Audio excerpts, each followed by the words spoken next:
2025. Not again, just for the first time this year. Welcome to 2025. Welcome on in, everyone. Welcome to the cats, to the dogs, to your mods, my mods. Not your mods. Do you have mods? I don't know. Let me know. Say hi to your mods for me. It's Wednesday, January 1st. I haven't seen you in a whole year. Like, what's going on?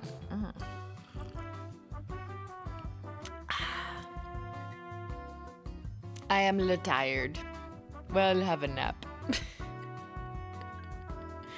Is it 2025? Like, who did this?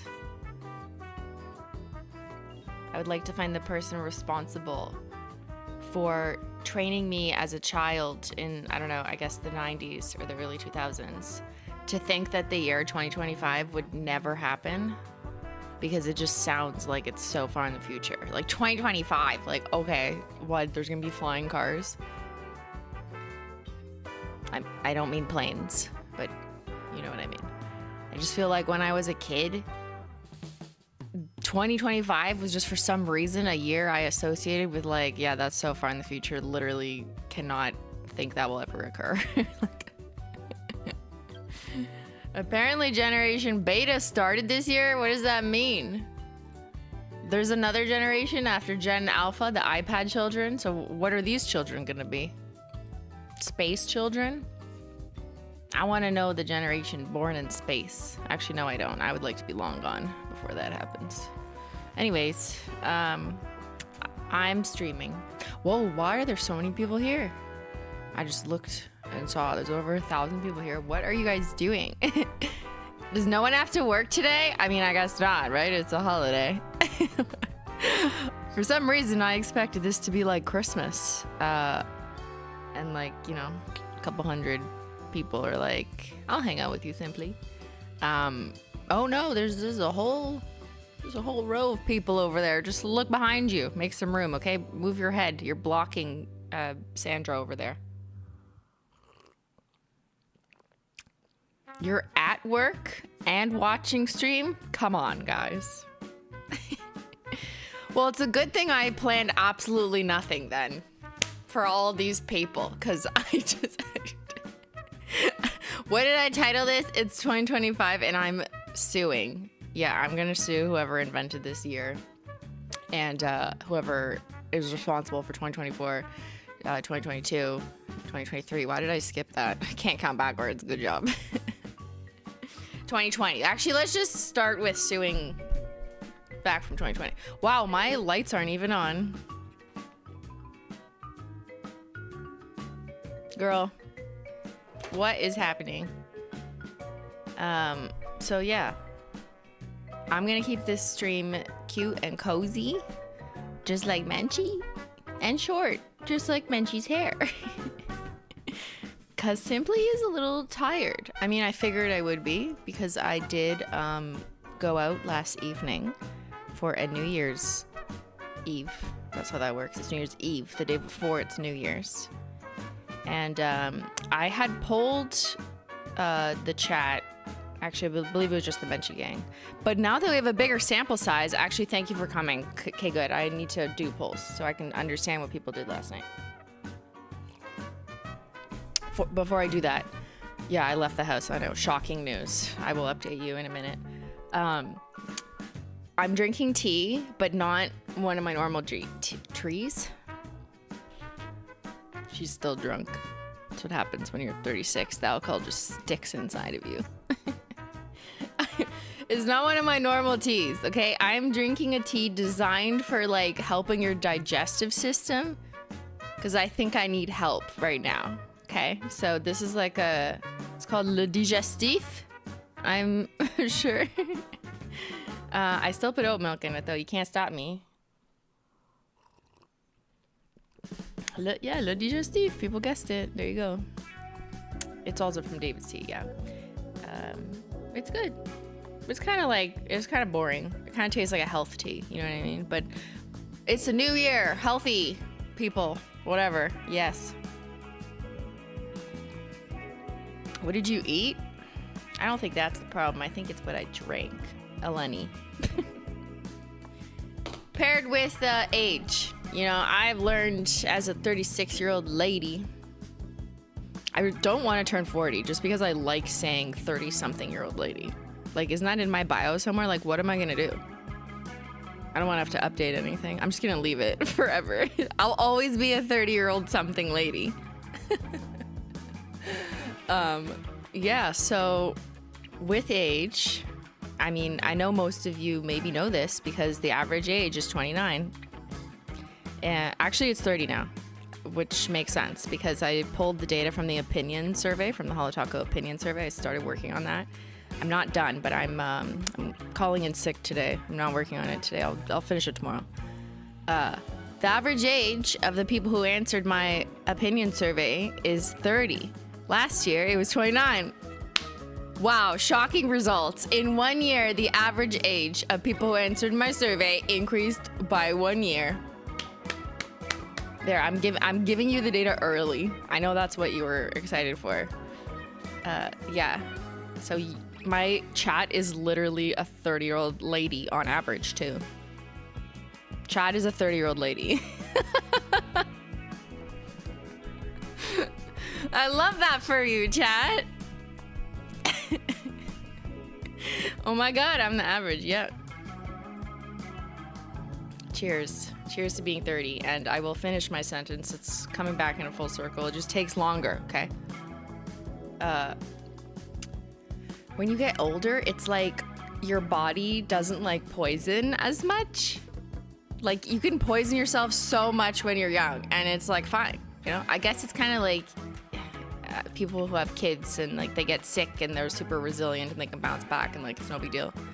And then when you get a bit older and you start drinking and you're going out, and you could do that like 3-4 nights in a row in university age, like whatever.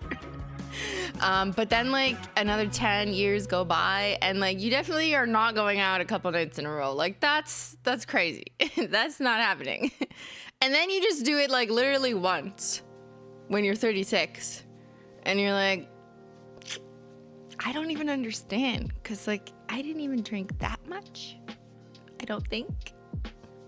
You miss those days? Yeah. I saw a TikTok the other day. I laughed so hard, more than I should have.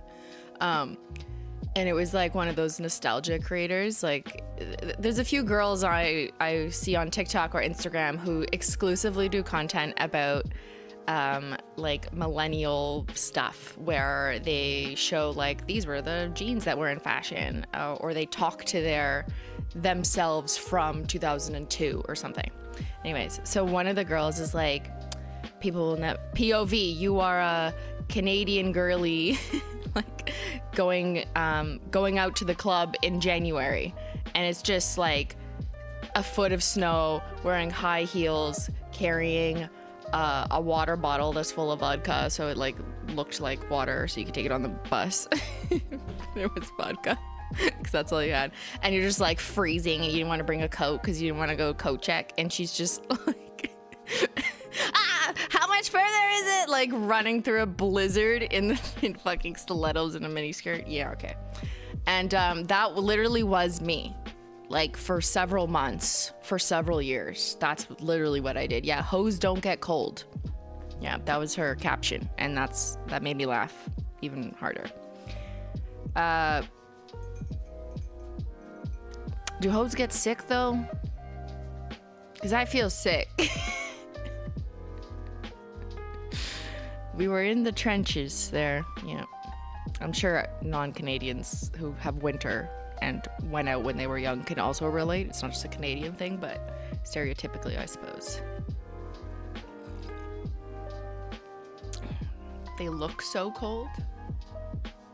Yeah, but like when you get to the club, you don't want to have a bunch of clothes on, okay? How are you gonna be a hoe if you're wearing like, so it's like this really difficult thing going out in the winter. You know what I mean? Okay, maybe some people don't know what I mean, but anyways, I didn't do that last night, okay? I didn't go to a club. I just went to someone's house.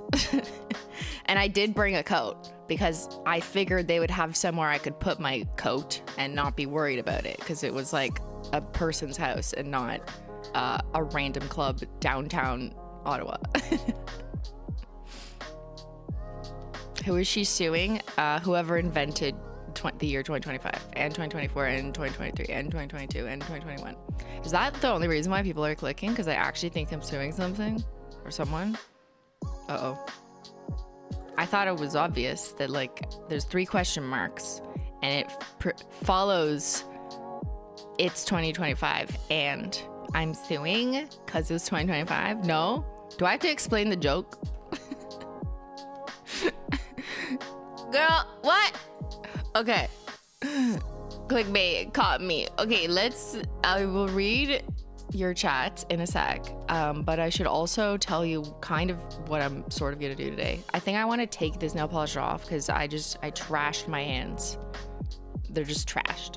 Like one on my other hand. One of the nails is broken. Some of it's chipping. I popped a peely on my good hand, which is okay. Nothing's broken, but she popped a peely. She went so hard. She popped champagne and a peely just in time for midnight. So I'm gonna take this nail polish off, do some nail oil. We're gonna care for at least one of my hands today. I'll do the other one later. And yeah, maybe I saw some of you were posting some funny 2025 memes, so maybe I'll look through those. And yeah, whatever chat wants to do. Get your tea, get your water. Okay, you're drinking water this year. I know you didn't drink enough last year. This year though.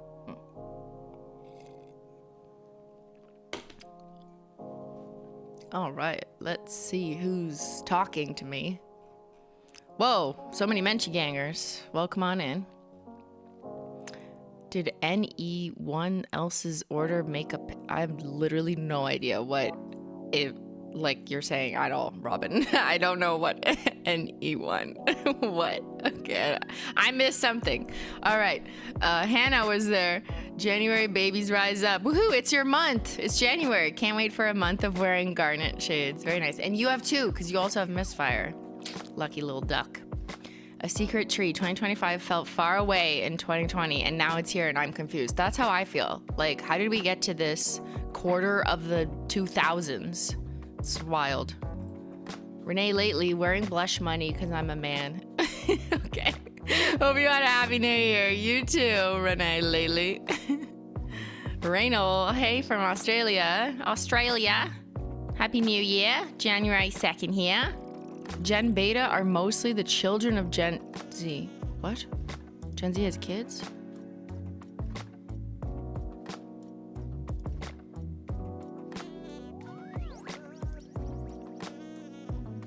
How old is Gen Z? Like, wait, aren't some of them like teenagers? Or am I making that up? What's going on? Girl, I've lost my brain. Am I crazy? Or is that weird? Oh, we do not have kids. Okay. Okay, the chat was unhinged. Not my brain processing. Gen Z, youngest Gen Z is 15 to 16. Yeah, no more teen mom shows, okay? Let's just cancel all those.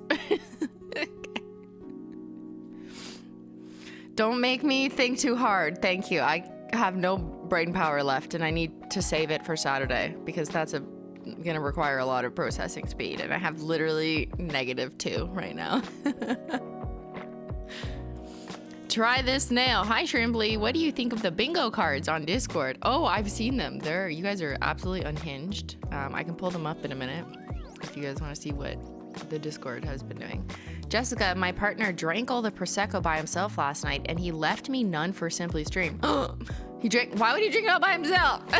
So he's got to help me clean the cat's dingleberries off. Oh my God, Jessica, that is an interesting punishment.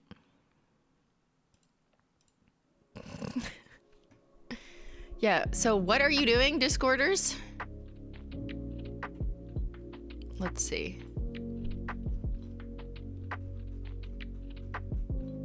See if I can find. I don't know where. Are you like posting them in the same spot, or do I have to search for one? I just search for bingo. See where it is. Oh, yeah, okay. Here. Sorry. I'm slow. Simply slow. Simply slow. Okay, this is what you've been doing. Unsanctioned by me or my mods. I mean, I don't know. It's fine. But you've been guessing which shades are going to be retired and then see if you get bingo. Is that what's going on here? So different people are you making different cards or no? I don't understand your methods. Okay, there's also some people who like made their own like this. Like literally wrote it out. When you don't know how to use any applications on your computer to make a grid, you just write it out with Sharpie.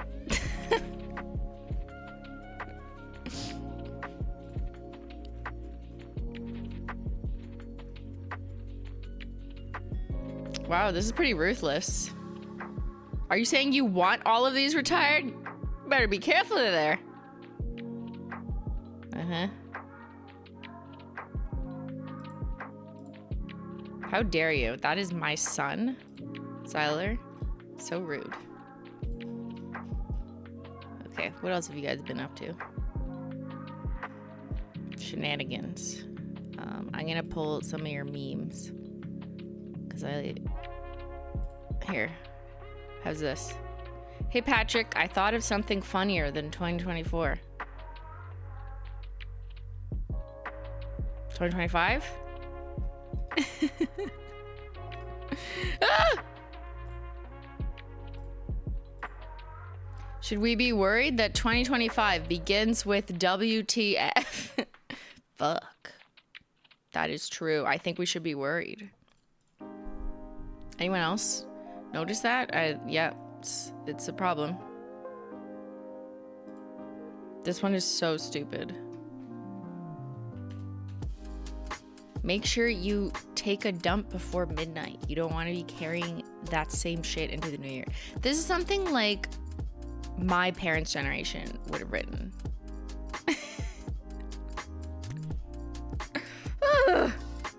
Okay, I like this one.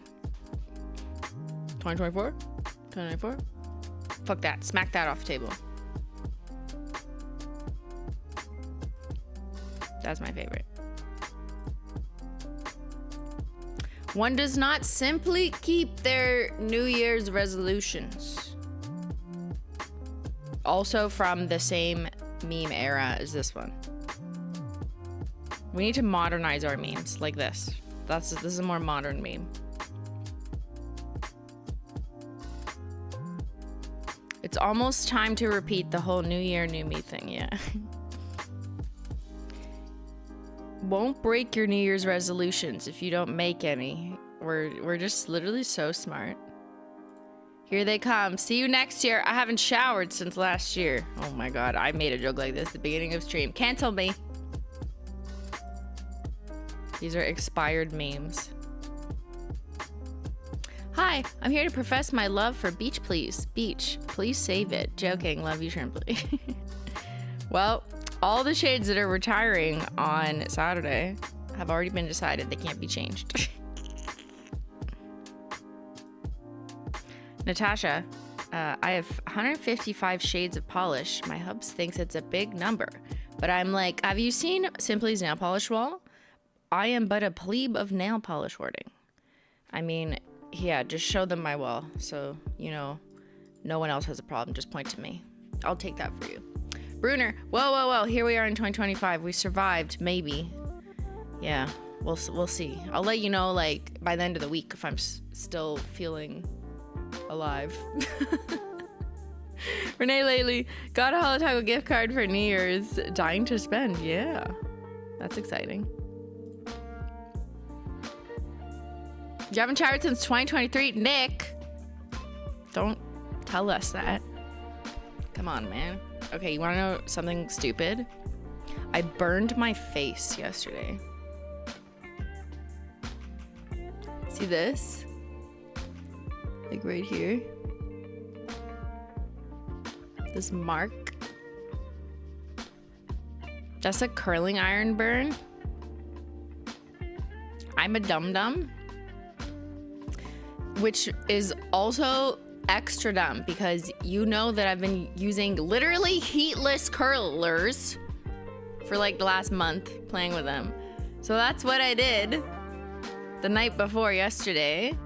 But then when I took them out this morning, and some of you might have seen on my Snapchat, I did a live unraveling. It didn't curl the front as much as I wanted because I used like a different technique. So I decided I would just touch it up later. So like before I went out, I heated up my curling iron and I just went like this. And then I guess I was like distracted and I accidentally touched my face. So I'm fucking... No! After all this heatless curling, see, like that, this is a problem. It's dangerous. It's dangerous out there.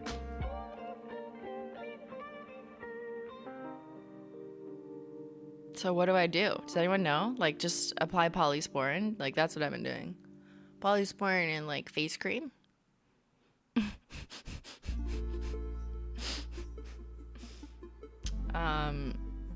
Are you okay? No. Like, okay, why am I sweating now?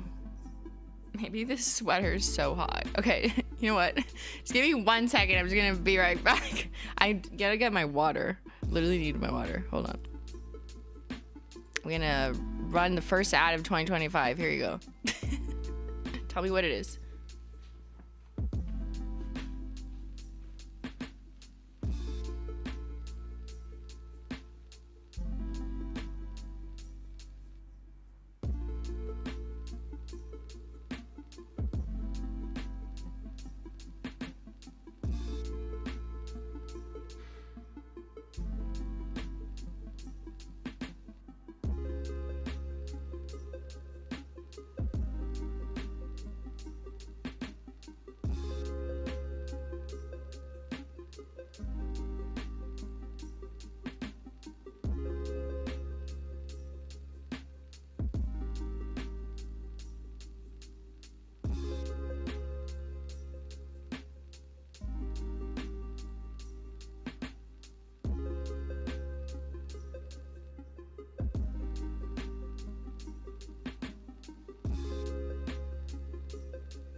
Simply's back.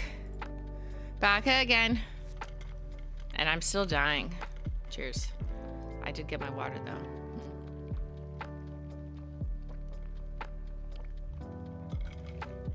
Okay, let's do a poll. What did you do last night? Not last summer, but last night. Okay. What did you... Well, I won't say last night because time zones. What if New Year's has been 2 days ago? Does that make sense? I don't know. I'm not gonna think too hard on that one. What did you do for New Year's Eve?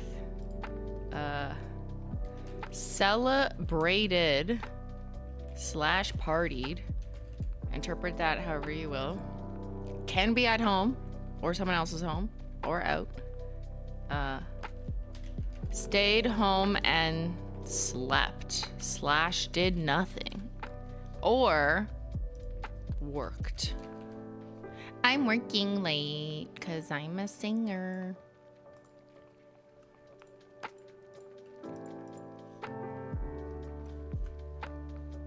Want to see what YouTube got me?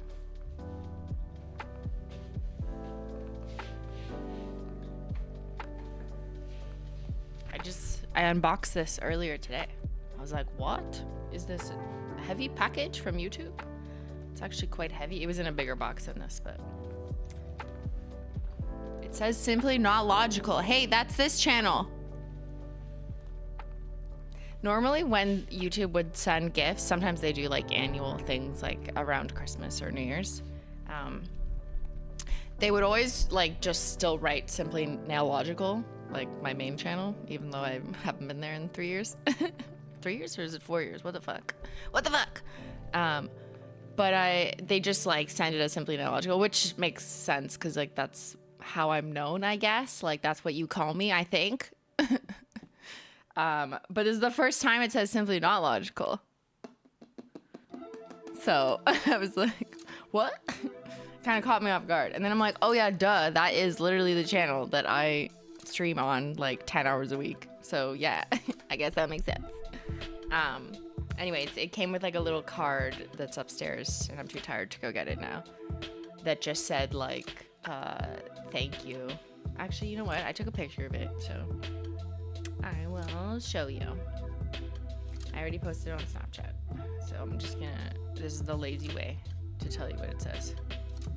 So the card said, in 2024, creators like you made major moves. Moves so strategic that they took your impact to the next level. We're constantly impressed by the ingenuity and dedication of creators like you. Are you? I'm just like, I didn't do anything that different this year than I did last year. But I appreciate the copy. Like, okay. I understand this is a letter that they sent to everyone. It's not personalized.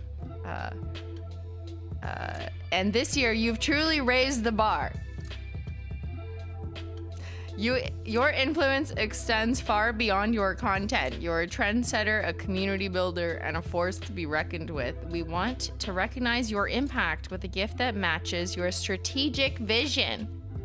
Strategic vision? That sounds like such like a policy, like content. Like, what is, am I in the government again? Like, what strategic vision? Okay. Backgammon, like content creation, requires skill, strategy, and a bit of luck. Just like YouTube. It's a game that's known to take a minute to learn and a lifetime to master. Oh, that's a good sentence. That's a really good copy sentence. We hope this set becomes both a source of entertainment for you and a treasured heirloom for years to come. Heirloom. Like a family heirloom? I'm gonna pass this down to my cats? As we start with 2025, it's your move. Can't wait to see what you create next. With gratitude, Team YouTube. And I did post a picture of this on my Snapchat. It's a backgammon set. It's very heavy. I actually have no idea how to play backgammon. Ben has a set too. He might know how to play. Like, I don't know how to play. It's like this glossy with a nice kind of pale teal color. Okay, ready? Don't break a nail.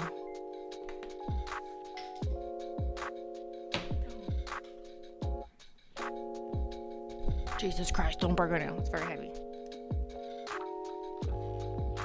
Ooh, it's pretty colors. So this is like the game board, right? And then the long triangles are where you do things. Like you put your poker chips and you bet money. And you say, $10 this year is gonna suck. No? That's not how you play it? Okay. Well, there is a dice that, whoa, this dice says 64 on it. I've never seen that before. That's crazy. I guess they couldn't fit 64 dots. So they had to write the number 64. That makes sense. Whereas these ones, these are normal dice. It just goes up to 6 and they're dots. It doesn't say the number. Fun facts about dice with Simply. Beautiful, but why? We just read the letter, Natalie.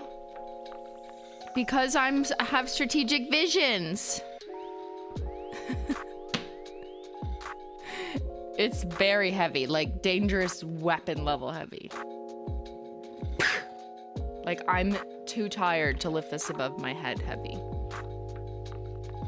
Tell us who you're suing. You, Jen Cummins. Now that I know your government name, I could sue you. I mean, I'll need to find a reason, but I know your name now.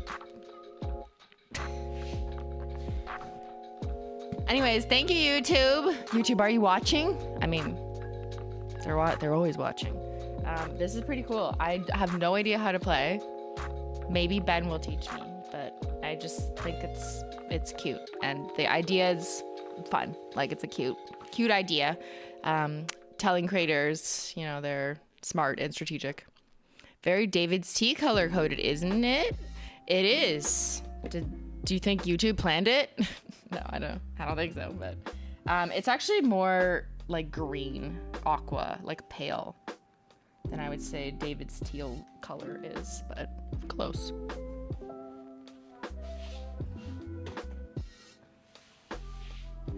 Rehydrate. Tiffany & Co. has a backgammon set that looks like yours and it costs $10,000.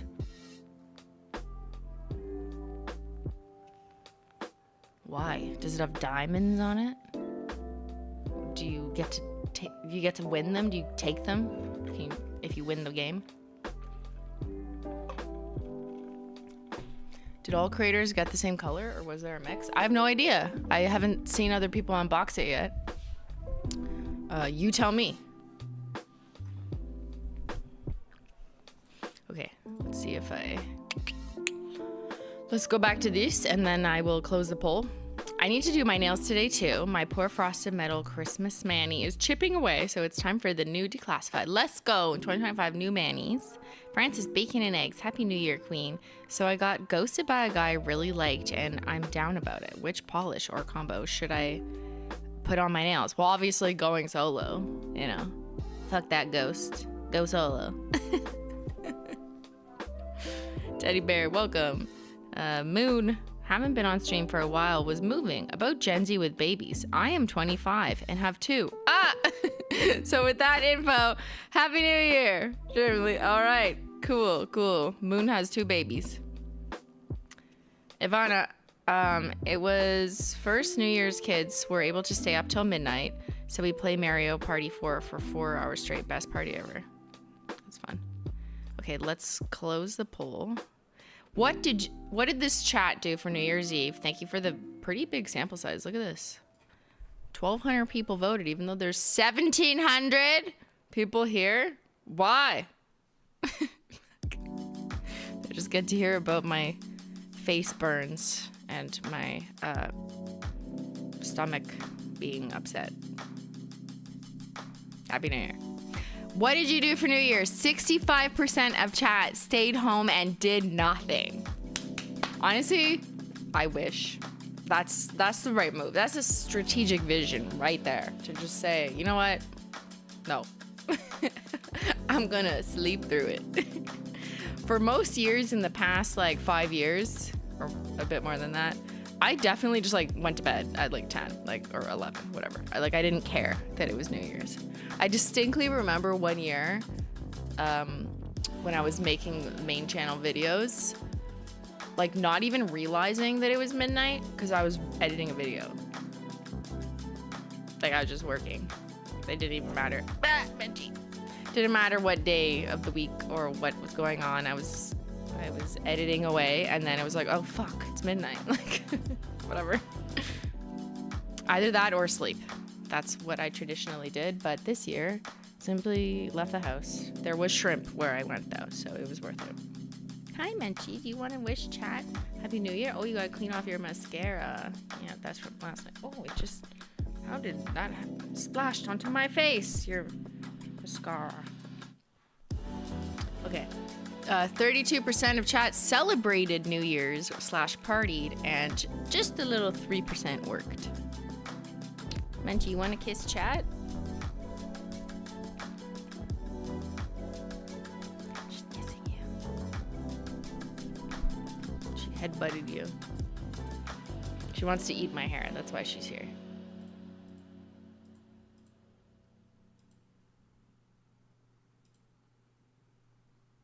Yeah, she's here to eat my hair. She's like, New Year, same hair I want to lick. Where is your hoodie from? Fuck.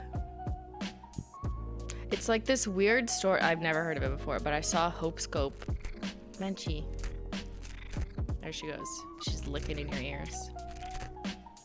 Well, that's not weird at all. I saw Hope Scope wear this hoodie like several months ago, and I think in another color, so I found the store. But now I can't remember the name of the store. It's just, I'm wearing it because it's New Year's Day. But it has like crystals on it. With like kind of a, honestly the same style. I forget what you call this pattern. Almost like a barbed wire pattern, like an abstract barbed wire pattern. It reminds me of the tattoos that people were getting in the 90s around their arm. Not me or people I know, but like I think the next generation above me would get those tattoos. Like the Pamela Anderson style tattoo.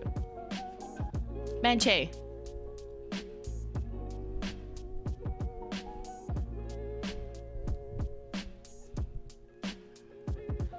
I thought it was shark's teeth. Oh. I mean, I guess it also kind of looks like shark's teeth or like a rose thorn.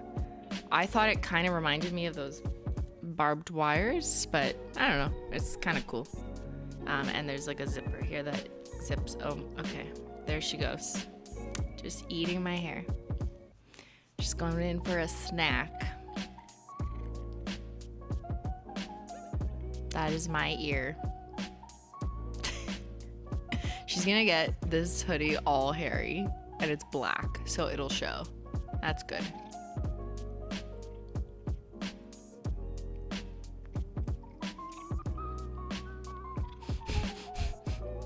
Benji, how am I gonna remove my nail polish when you're on my back?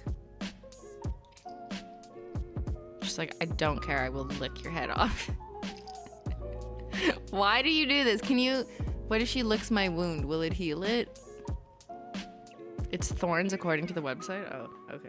I don't know what I'm talking about then. She's such a cute shoulder parrot. She is. Are you a cutie? Yeah, I'm gonna have to get you another chair though.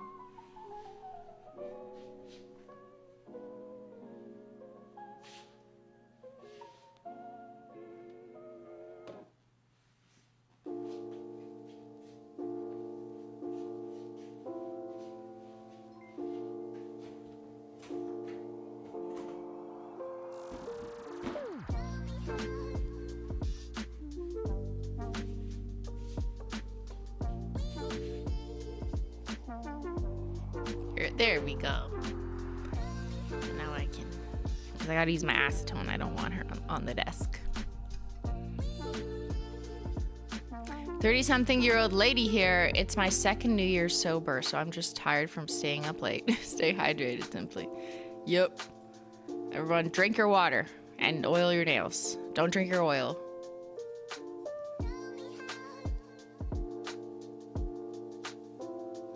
Maybe there are oils that people drink. I don't know. But I mean nail oil. Do you ever let Menchie ride on your shoulders while walking around? Oh yeah, all the time. Sometimes I don't even have a choice. She just puts herself there. And I'm like, hey, I have to walk across this room now. What are you doing? Uh-oh. She found this. She likes to lick lint rollers because she's an absolute freak. So I gotta hide it from her. Let's turn on the macro cam.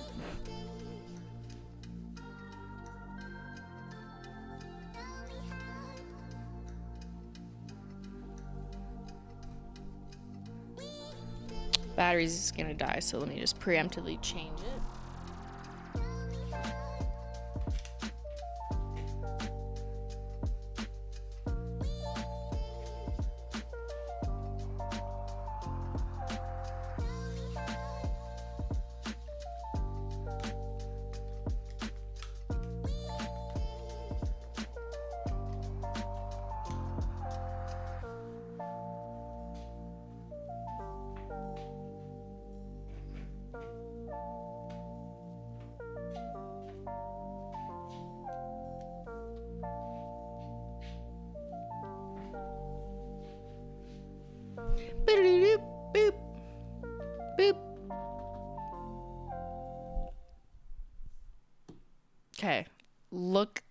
Look at my nails. What trash. I am trash. I am hollow trash. This year has not been good for my other hand, honestly. Because it's just like we moved earlier this year, so one hand just had to be sacrificed. I know nails grow back. That's what the insurance people told me when I said, can I insure my nails? They were like, nails grow back. Like, I get it, but I'm just saying that it's, you know, it sucks when you move and you got shit to do. I try and limit those risks to one hand, which is my other hand that I don't hand model with, that is also cursed with eczema. Not right now, it's not active on this hand at all, but I do have kind of perma scarring from eczema. If you compare my hands, I think it's more obvious. Actually, maybe not. This lighting makes everything look like blown out almost. Maybe on the other side you can tell. Well, that's just my calluses. It's giving, like, the color is being weird. Like, I'm not actually strangely yellow. I just think when there's no color in the screen, this camera is weird. See, the front looks normal. Okay. But yeah, this hand is crooked. You can see, like, that finger is literally growing sideways. That's just how she was born. And she's just generally, like, has harder, weirder skin from just having eczema scarring over a lifetime. And that's just kind of normal. Yeah, I don't have jaundice. I mean, maybe I do. I don't know. Maybe I am dying. Is there a doctor in chat?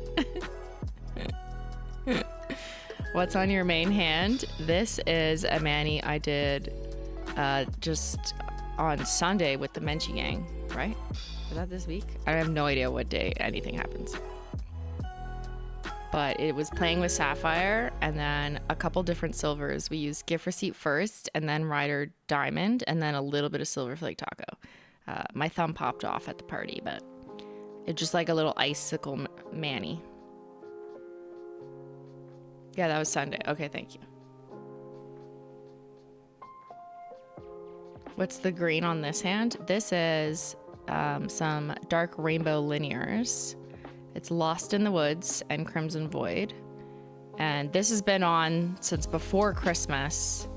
So I do have some chipping up on a couple nails. And this nail broke. I already filed it preemptively because it would have been snaggy. But like, it's, you can see, she cracked.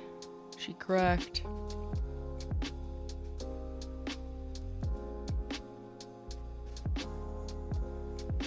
How do you have eczema on only one hand?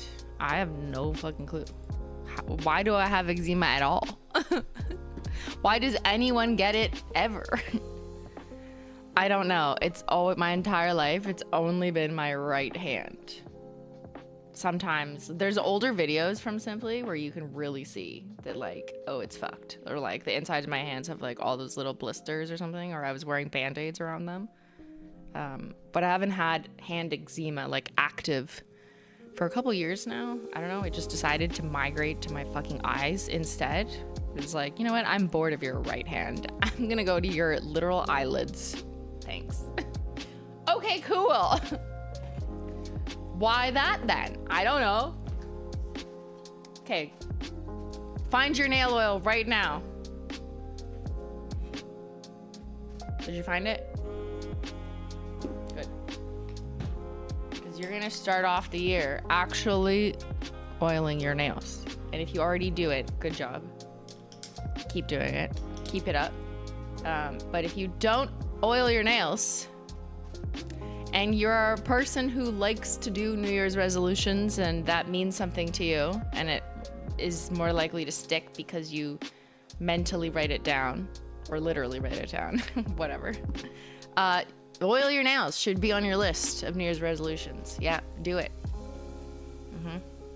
Why should you oil your nails, you ask? Well, I mean, you don't have to. You don't have to do anything. You don't even have to drink that much water, but like it's better for you. What? Wow, good answer, Simply. This will be so convincing for people to oil their nails. Okay. I'm assuming, but like could be wrong, but I'm assuming that like probably more than a few of you in the chat like maybe are interested in nails. Maybe you like your nails, maybe you want to paint them, or maybe you would like them to look a little better, a little stronger, a little longer maybe if you're after growth, or even if it's not about growth, you just want them to look a little more cleaned up, less nasty. You want to stop biting your cuticles and like bleeding everywhere, and because like that's not good, you know, infections. Maybe you want to take pictures of your nails, or you have an event and you want them to look nice, and you dream of having just like clean, nice looking nails in whatever color you want to paint them, if you want to paint them. Oil your nails. So nail oil does a lot of things, but think of it like oil is to like baby oil for a baby. Maybe this is a terrible analogy because like I have no idea what that actually does for babies. But, like, okay, you know, whenever you have some kind of oil, like cooking oil or anything, like it absorbs differently, and it gives you like almost like a glow. Well, this isn't cooking oil, okay? This is jojoba oil. That's a good nail oil. And you need the specific type of oil that's gonna absorb into your nail plate, because not all oils will do that, because there's a different like chemical structure that would allow or not allow, depending on its compatibility, a oil to absorb into the human skin. Because you have human skin. I don't know if you knew this, but don't forget to oil your babies. Yeah. Oil your nails and oil your babies. I'd Manny with you, but my order went to Hawaii. Okay. Is it on vacation? I don't know why I went to Hawaii. You should go to Hawaii. Should I go to Hawaii? We could all go to Hawaii. Does almond oil work? I mean, I'm not gonna say other oils don't work. Like, what is work? But I just think, generally speaking, in my experience and understanding of different nail oils, if your goal is to actually have the nail oil absorb into the nail plate and like hydrate the nail plate to keep it more flexible, which ultimately helps prevent splits, breaks, peeling, then you need a nail oil that's actually going to soak into the nail plate and not just sit on top of it. So there is some like cooking oils, like vegetable oil, that is not compatible with skin cell structure, so it's not actually going to go inside the nail plate, it's just going to sit on top. So you want a nail oil that actually can penetrate the nail plate, not just like sit there and it's like an illusion that it's doing something, but it's not actually doing anything. So basically, jojoba oil. That's all you need to know. Which is in our Holo Taco nail oil. It's the first and primary ingredient. How do you oil if you have mani on? Just like this. Ready? So I'm just using my pan. And as someone with long nails, I actually start this way. Like I kind of just put a drip underneath, because the oil can actually absorb through the back of your nail, right? So if your nails are long enough, you could just do that. So it'll help absorb underneath. This nail's naked, so I can use this opportunity to just show you, I just kind of wipe it on the full nail. But then here I would just take the tip and just trace the cuticle. And depending on what you're doing, like maybe you want a lot of nail oil because you're gonna be removing your nail polish, which I'm gonna do on this hand next. Or maybe you just want a little bit because you're just kind of doing it throughout the day. You can decide to like squeeze a bunch of pumps or just do one and then carry it over nail to nail, at least with our pen, which delivers a lot of oil per click versus some other pens that take like 87 clicks. That's an exaggeration. But yeah, then you just kind of rub it in. It's good for your skin and your hands too. It really helps with dry, cracked skin. And It is gonna be a bit greasy because oil is greasy, but I'm telling you, it's something you kind of get used to, and just don't put too much. And obviously, like, don't do it right before you're gonna like go use a touch tablet for an hour.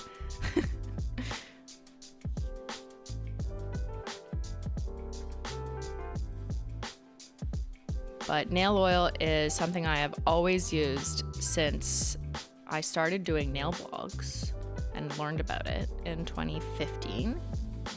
And when I post videos these days and I'm like, oil your nails, like this is my one trick or something. I mean, it's not really a trick, but it's just like a good thing to do. I see a lot of people just say like, or it's just genetics, or they'll reply to me like as if my advice is moot because my genetics gave me good nails. And I'm just like, what? Like, first of all, how do you know this? Like, what? I think it's kind of a common type of response you see, not just on like my nail content, but I'll see it in like fitness content too. You know, someone will be like, here, use this workout to do XYZ. And then some of the comments will just be like, or it's just genetics. It's like, well, I mean, like, yeah, good genetics exist, but like, does that mean this person is like being, what's the word I'm looking for? Is being like, guys, when will my brain come back? It's still rebooting. It doesn't mean that their advice isn't helpful or like isn't also true, I guess is my point. So in the context of nails, like, I actually don't think I have good nail genetics, honestly. And there is so much, if you go back to my blog, Simplypartylogical.com, if it still works, you'll see pictures of my nails that they were always short, and that's because I literally couldn't grow them long. Like, they always snapped, they always broke. And I didn't really change anything other than, I guess I aged, but that's not really correlated to nails necessarily. I mean, certain hormones might be, but I don't think really that was the change for me, because I was already like 24, 25 when my nails were pretty bad. And then a little bit younger, like 22, 23. And then when I was 24, 25, I started taking care of them more, and I started using nail oil, and then all of a sudden I was able to like actually grow my nails and then be a longer length and not just break and snap and peel all the time. So maybe genetics play a role, but I feel like people are so quick to just dismiss advice that like it's still helpful. Like, okay, and sure, if you have bad genetics, then I'll use nail oil too. Like, what? Why are you saying? But it's just genetics. Like, don't you want help? I don't know. Even if you have good genetics, using nail oil can be super helpful to help make your cuticles more supple and your nails break less often. Because even people with good nail genetics, I'm sure they break their nails.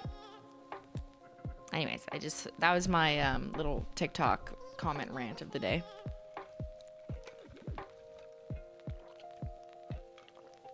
Yeah, two things can be true at once. Shocking. Absolutely crazy. That happens sometimes. All right, let's remove this nail polish. So I will also show you how I nail oil during nail polish remover time. So I definitely go way more crazy with liberal nail oil. Like, soak that up, like just give it to me, because acetone or nail polish remover is very drying, which is fine because that's like a temporary thing, but you're gonna need to restore the moisture, and you could do that later. But I also like to kind of do preventative moisture, like adding like a barrier almost, and just loading up on acetone before I go in with my cotton pad.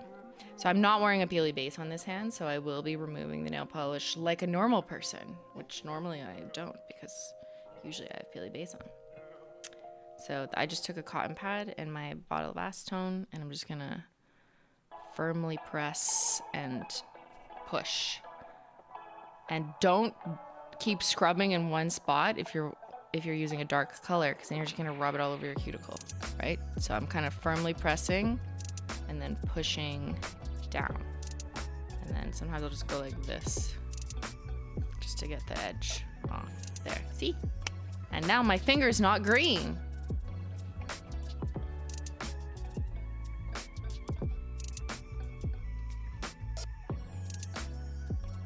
Shout out to my beautiful wife who has ligma. Shouts out. Jessica, tip for chat. Vitamins for your nails take 3 months to kick in. Don't give up and you'll have to start hair and nails grow faster with consistent use. Yes. Yeah, and you can always ask your doctor if you have a specific vitamin deficiency. I did. I needed vitamin D and I think zinc.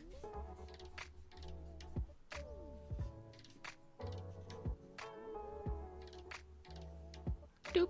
Done. See, I'm just using like 1 cotton pad per nail. And yeah, I guess maybe that's slightly wasteful if you're really conservative about your cotton pads. But it's the only way I can guarantee I'm not gonna run the color up my finger, because I don't want to use the same section twice. Yeah, you can blame me for the cotton pad shortage if there ever is one. So I'm not suing, okay? Someone's gonna sue me for this, for my wastefulness there.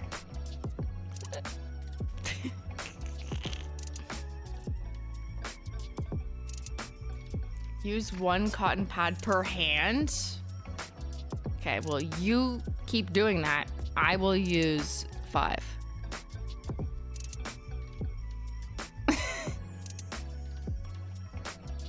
You use washable cotton pads? What even does that mean? I've never seen this. Is that like washable, like diapers for babies? Like that? Travis Kelsey? Pretty cool. Welcome on in. Simply's rich. Yes, I'm so rich. I just buy all the fucking cotton pads I want and rub it in your face. Literally. Here, I'll rub it in with some acetone.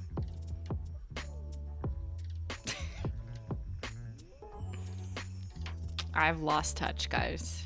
Lost touch with what life is like when I had to use 1 cotton pad per hand. Actually, I don't think I ever did that. And if I did, I probably had stains all over my fingers. I didn't even realize that there was another way. No. Okay. The year's off to a good start, huh? So now I take my Q-tip and stick it in my ear. No. I dip it into the acetone like this. Like loop. And then I go around the corners because I find it's easier to just go in with the Q-tip in the corners rather than rubbing the cotton pads more into my skin. So this way I can kind of do a targeted removal approach.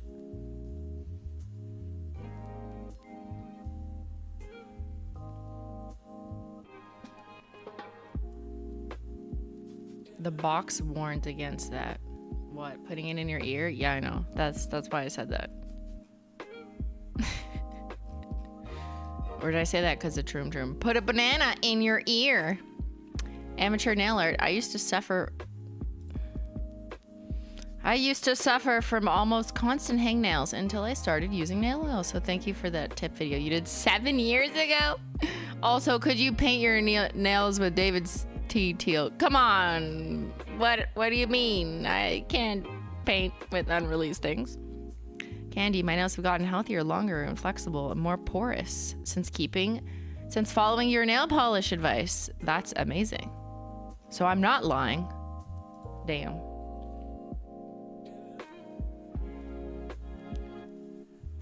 Yes, I forgot to mention that nail oil does help with hangnails, like the painful hangnails that you pull like a zipper, and you should definitely not do that. Stop doing that, okay? Just cut them. Just trim them. And then use nail oil to help soften it.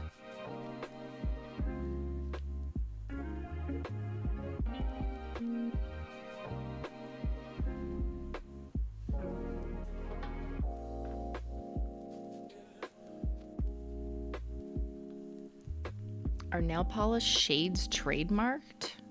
Meaning you can't use them? Is that what you meant to super chat Travis Kelce? Kelce? It's Kelsey. Actually, I don't even know how to say his name. I mean, it depends. It's usually, hey, I'm not a lawyer, but from my understanding, if like a color is trademarked, because it's like a Barbie color, and you're using it in tandem with suggesting that it's like related to or associated with Barbie and it's the color, then yeah, you could like make that argument. Then you can make that trademark, but you can't just do like, so okay, I'm not gonna be good at explaining this today, but when you trademark something, you have to pick what class of goods you're trademarking. You can't just like trademark a word for any use ever in any context. Like, you can't do that. You need to ground it and specify what it's being trademarked for. Like Apple computers, right? So Apple is trademarked, and they are the classes of goods that they probably chose is like electronics and online digital services or whatever the fucking, like there's a whole list of a bunch of classes that can be trademarked. So that means that I could open up like a food store and call it Apple, because like there's nothing about my food store that is violating or infringing upon your Apple's trademarked classes of goods in electronics, right? So no one is gonna confuse. There's no like confusion in the marketplace. But if another computer store decided to like call a product Apple something, then yeah, like Apple would be able to use their trademark and be like, sir, you can't do that. So all that to say that I think if you tried to do like a Tiffany blue, for example, right? Like Tiffany blue, if they've trademarked their color, it's probably in association with jewelry. I'm just guessing.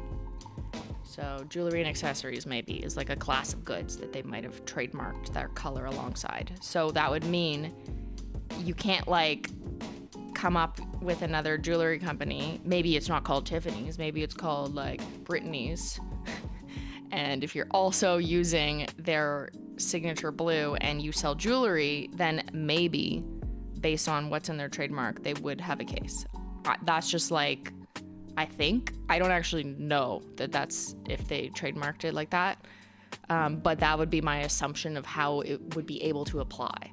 But what it doesn't mean, that I think people don't realize this, is like just because someone has trademarked a color doesn't mean you can never like look at that color, use the color for anything ever. Because like that's insane to control and monitor, right?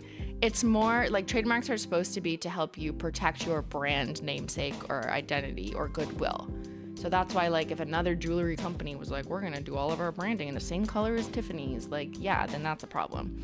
But it doesn't mean that like, I don't know, a paint store can't release a color that happens to look blue. Unless they're like using the word Tiffany blue, then maybe, I don't know, they have to like pay them royalties or something if they come to an agreement. But let's assume there is no relationship between them. I don't think it means like no one can ever produce or use that color in any context, because that's like impossible to monitor or impose or control.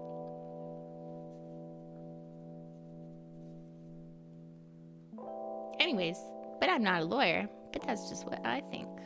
Kind of fucked up this hand too. Like this thumb, I definitely broke the other day. I smashed it into, I think, a weight. So I think there's like a little bruise under my nail. Ow. Owie.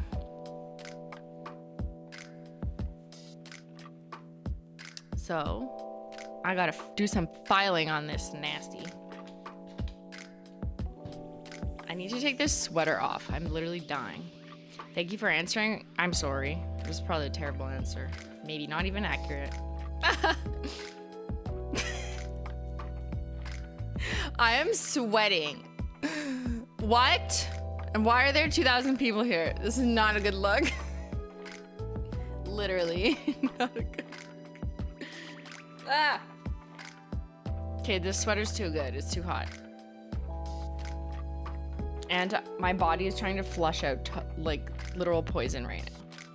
I'm sweating out poison. Can you see it? That's my drink. That's the drink I had last night. Early menopause? You're talking about me? I'm 36. Relax. I just had too many drinks, okay?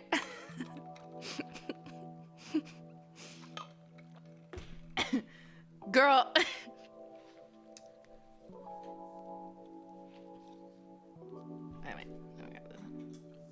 Here, nail file.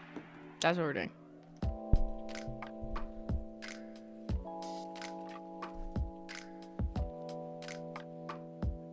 It's just a hangover. Thank you, driver. Yeah. Listen to driver, guys. It's just a hangover. Everyone relax. Oh. 2K people here. It's either the title of the stream or it's because everyone has the day off. Let's ask why you're here. We need to know. This is very important research. Why are you here? I thought no one would be here. I was like, sorry. I was like, oh, it's January 1st. People are with their families. Like, whatever. I don't need to plan anything. Why are you here? These are great questions. I'm bored. I have nothing to do. No work there.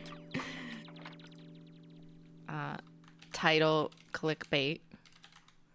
Be like, I'm always here. Okay, so you could check I'm always here. So you're like, of course I'm here. There.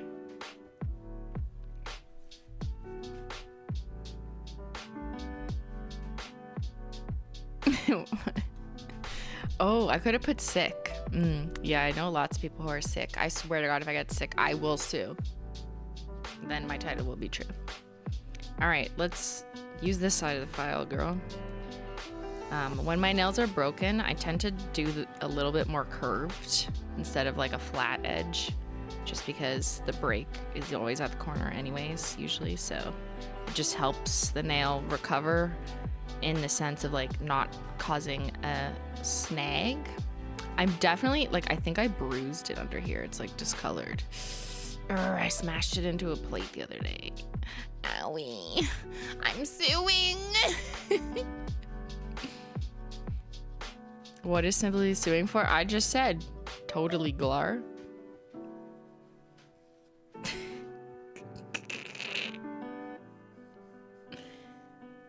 I'm so evil. I'm here to empathize with you and your hangover. Should I do a poll who's hungover? Well, only 26% of you left the house and partied. So I don't think that many people are hungover. This is probably just, or maybe it's all 26%.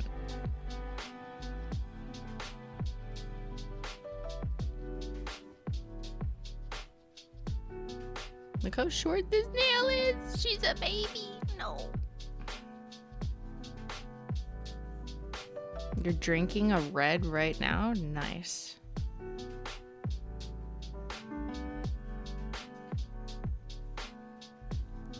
I don't really drink that much wine. I don't know why. I never really got into liking the taste. I usually drink things that taste like sweet and mapley, like a Canadian. Would you ever consider making an emery board file? Why would I want to make a worse nail file? What? Glass nail files only. What did you drink last night? Just water, of course. No. Well, first I had an espresso martini because Sabrina Carpenter. It was really good, actually. Still thinking about it. And then someone made a French 75, which I don't have that frequently. It's like a gin and champagne and lemon something. And then I brought peanut butter whiskey. And it's delicious. It doesn't even taste like whiskey. Like, I don't really drink straight plain whiskey, only flavored, or if it's mixed into something like a whiskey sour or something.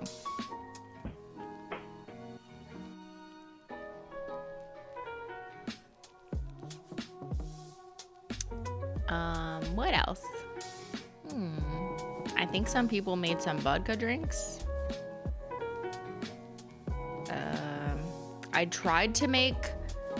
I was at someone else's house, so I was working with what I had, and I was trying to come up with a Terry's chocolate orange type of drink, but they didn't have chocolate liqueur. So I was like, okay, what can I use to like simulate it? So they had a Cointreau. I don't even know how to pronounce it. The like orange liqueur. So I was like, okay, there's my orange. And then I had a maple saltilage, which is it even a whiskey? I actually have no idea. It's just like a maple liqueur. It's pretty well known in like Quebec and parts of Ontario that I guess speak more French. It's called saltilage. And it's delicious, especially if it's like on ice cream. So I had that, and I was like, I could make like a maple chocolate orange type drink, but they didn't have chocolate liqueur. So the only thing kind of closest to that would make it like dark chocolate-ish was Kahlua, which is a coffee liqueur, I know. So anyways, I mixed Cointreau, Saltilege, and Kahlua. Everyone hated it. It was so bad. I drank it though, because I'm like, I'm not gonna waste it. Can't do that now. I waste my cotton pads, but not the drink I just made. Okay. Oh dear heavens, yeah, that's where I went after I had it.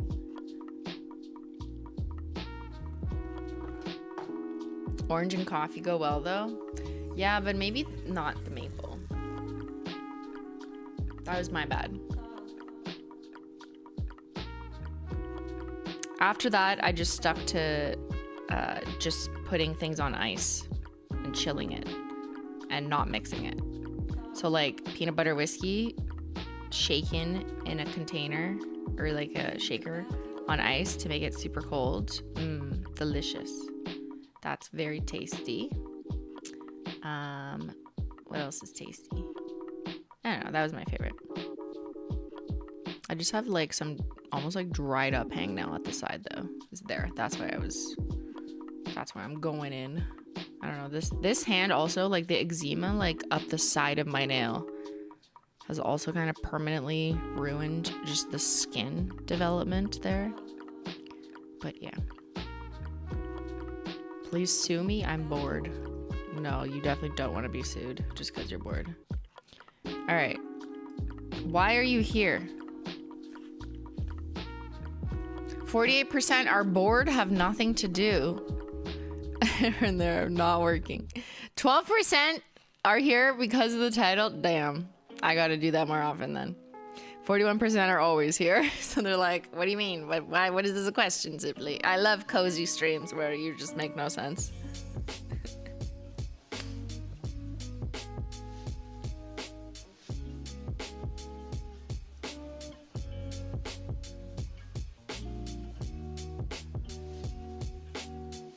I'm actually drinking peanut butter whiskey with my Dr. Pepper right now. What? That's crazy.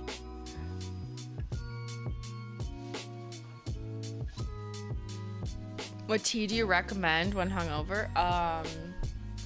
It really depends on like your symptoms, honestly. Like my stomach really hurts, so I'm drinking Le Digestif to digest the toxins out of my liver or stomach, not my liver. I don't know. Tea doesn't go to your liver, or does it? I love you. Why are you crying, Anchel? You good?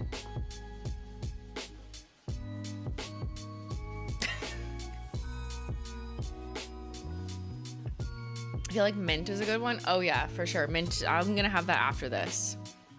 Ginger lemon. I did have a different type of shot this morning. Not like peanut butter whiskey shots. That was last night, okay? But I had a wellness shot. Wellness era. Wellness girly. It was like a ginger lemon turmeric, like spicy ginger, like get better soon type of shot. They started selling them more, I notice, at our like local grocery stores. You can literally buy like little glass, like, or a little bottle, whatever, it doesn't matter if it's glass, and it's like a little shot for your health that you could take in the morning or whenever. They're really spicy if you get the one that's like a ginger one, and it's like I always need to chase it with water. Just like any other shot, you know? Ginger shots are so good for the tummy. Yes. Yeah. Okay, I'm gonna need to do another one. I had one earlier.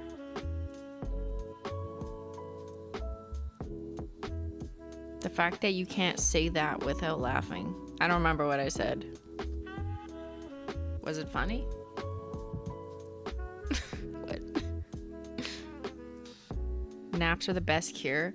Okay, well, listen here. I was gonna nap, and then I'm like, fuck. If I nap and then I don't wake up for Menchie Gang, it's not even Menchie Gang. It's a normal stream. See, what day is it? If I napped, I wouldn't have woken up for this amazing stream right now. We would not be here. Well, I wouldn't be here. You would be here looking for me, and I would just be napping. So that's why I didn't nap. But then I also face a dilemma of like, I also don't want to nap too early because then I'll never be able to sleep tonight, and I would like to sleep. So I'm kind of debating how to handle this. You know what I mean? Like, what time should I go to bed? I'll let you pick. What time should I go to bed to sleep all night? Right? Like, I would like to sleep through the night. So should I go to bed at 7 p.m.? 7 ppm? 7 parts per million. 7 p.m. 8 p.m. 9 p.m. I feel like 10 is the latest. Like, obviously I would go to bed by 10 in this state, not having napped. Okay, pick what time do I go to bed in order to optimize making sure I get enough sleep, but also making sure I don't wake up at like 4 in the morning. I don't want to wake up at 4 in the morning. I want to wake up at 7:30 in the morning and like pretend like today didn't happen. Okay, I would like to wake up at my normal time and be like, I feel great and I'm ready to work.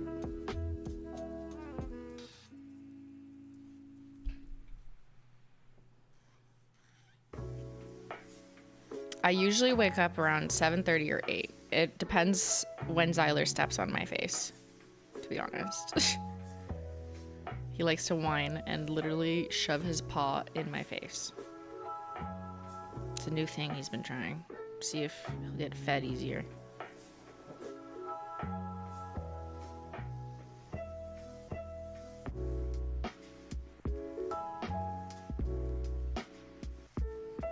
I'm gonna have to file these down quite a bit just to match this one. I mean, I don't really care if they match to a T, but you know, why not? It's a new year. File your nails, oil them, file them, paint them, do whatever.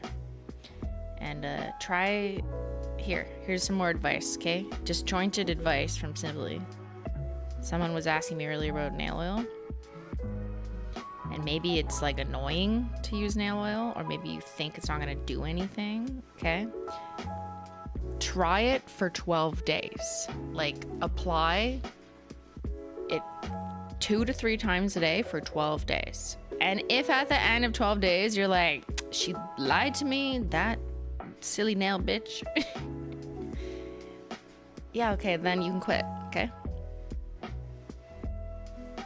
But I don't think you're gonna wanna, because you're gonna like the results. You're gonna be like, oh shit, my nails are like hydrated, my skin isn't peeling, I don't want to bite it off like I'm an animal anymore. And maybe you even avoided a couple breaks. Now 12 days isn't long enough to like see your nails grow that much, but maybe you won't have had much breakage.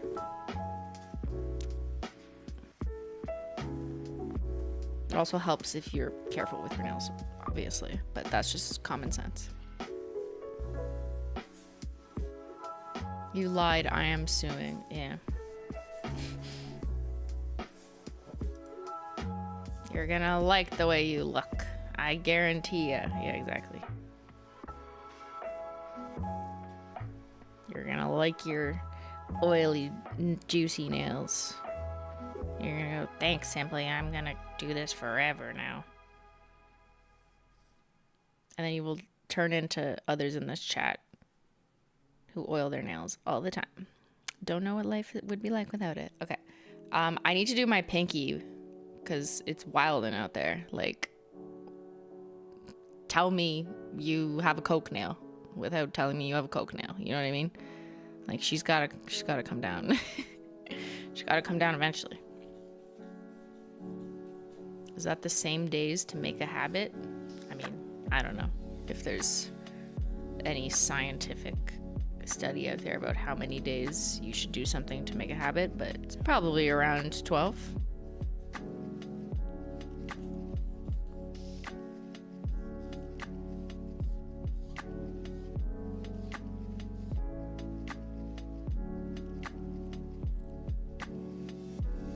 Simply, my nail file isn't filing the way it used to. It's almost 3 years old. Time for a new one. Sure. Yeah. Why not? Treat yourself. It's a new year. So glass nail files that are like real glass won't wear down over time. However, I think some people confuse wearing down with literally like just your nails being left on the glass and getting stuck in the grit because you don't wash it, because you're a dirty hoe. So, are you a dirty hoe, or is your nail file actually wearing down? Because if it's real glass crystal, it doesn't wear down. But maybe your filings are just in it, and now it just feels like a little too flat. Hey, I'm sometimes a little dirty hoe. I know. I am guilty of this too sometimes. Just sometimes. Can you wash it? Yeah. It's glass. You can wash glass. Just use a gentle soap if you want. Some crap glass files. That's right, Carol. Yeah. So that's why I said like good glass or real glass file. You want a glass crystal file because it's like the material is the same through and through, whereas some other like, is it like the word etch they used? I think basically there's some other nail file companies where they just like spray on the etching, you know what I mean? Like they spray on the grit, and that can actually wear off. So that is true. But if I'm just talking about HOLO THERE nail files, they're not made that way. So you just probably need to clean out your junk. What is going on here? I have like little nasties in the corners, probably because I just haven't done a deep dive in my cuticles in a while. Good thing we're here. What's the best way to wash it? Just in water. I don't know. Like you can just rinse it in the sink like a pressure washer, not a real pressure washer, but like the thing on your sink where you can click the button and it's more pressureful. Maybe some sinks. Very enlightening. Thank you. Yes. Just do that. You can use a tiny bit of gentle soap if you want, but like if it's just you using your nail file and you're not really worried about like, you know, sanitization, you didn't file like your bloody hand or something, then like I don't think you actually like need to soap it like every day or anything.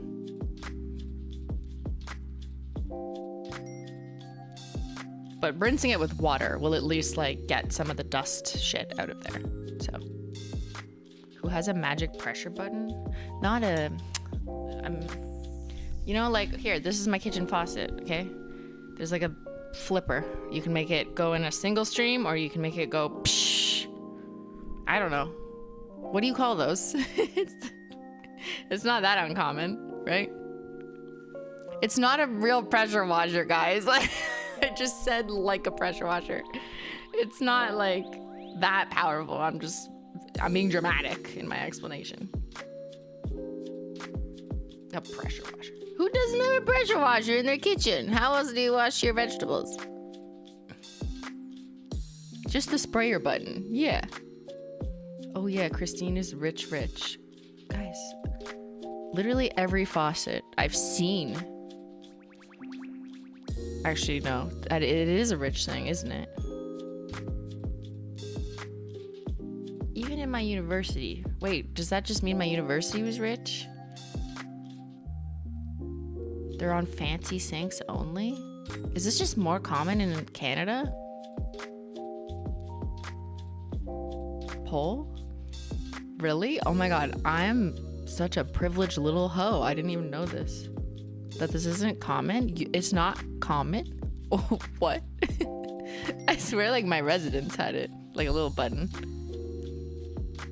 It's a house thing, not an apartment thing. The one apartment I lived in had it. And when I was renting, maybe one house didn't have it because it was really old. Like very, very old. It was like from the 40s or 50s. And they just like literally didn't update the faucet. Huh. Your apartment has one. I don't know if it's just like a house versus apartment thing. I think it's just the age, right? Like it's way more common for newer faucet fixtures to have this, right?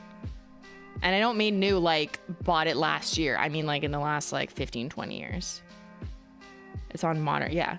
Like it's no longer like wildly expensive for them to exist, right? Like isn't that just like kind of more standard? No? It's a newer thing. Okay, yeah. Is it a Canadian thing? I have no idea. Do we need to like wash shit off our boots more? So we just need what here? Okay. The conversations, it's going there. What is the pressure washer? It's also, I made it like I sold you on something that doesn't exist because it's not a pressure washer. But yeah. Kitchen sink spray button. Like, is that what I'm looking for? Okay, like this. Yeah, like that. Look at this little button. And every sink has like a different style, right? There's some that are like on there. There's one that's like a little button. I don't know. Little button. It makes sense to me that this comes more standard in like newer faucets in the last 10, 20 years, because maybe that technology has just gotten a lot easier to do. You've never seen that? What? Your house had one growing up and that was 30 years ago. Yeah, I think I had one growing up 30 years ago. But the homes that I've lived in haven't been that old. Like even when I was growing up with my parents, The house was probably like 10 years old when we moved in, which isn't old. Like, if you think of your house now, like, how old is it? Like, 10 years old isn't that old relative to when you moved in. You've only seen that in American movies? What? I had no idea. This is like... So, most places I've been have had that in the US. Look at the bottom pick. That is a normal sprayer. Oh, this one. Oh, like it's like a second piece. Well, whatever. That does the same thing, right? It's just you get two handles. Name the movie. Yeah, what American movie did you see this magical technology in? Okay, let's do a poll. Oh, let's end the poll so I can do this one.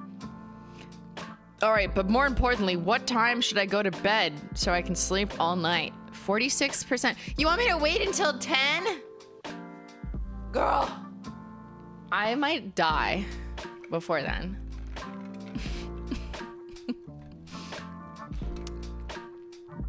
That's crazy. 3% are like, want me to wake up at 4 in the morning.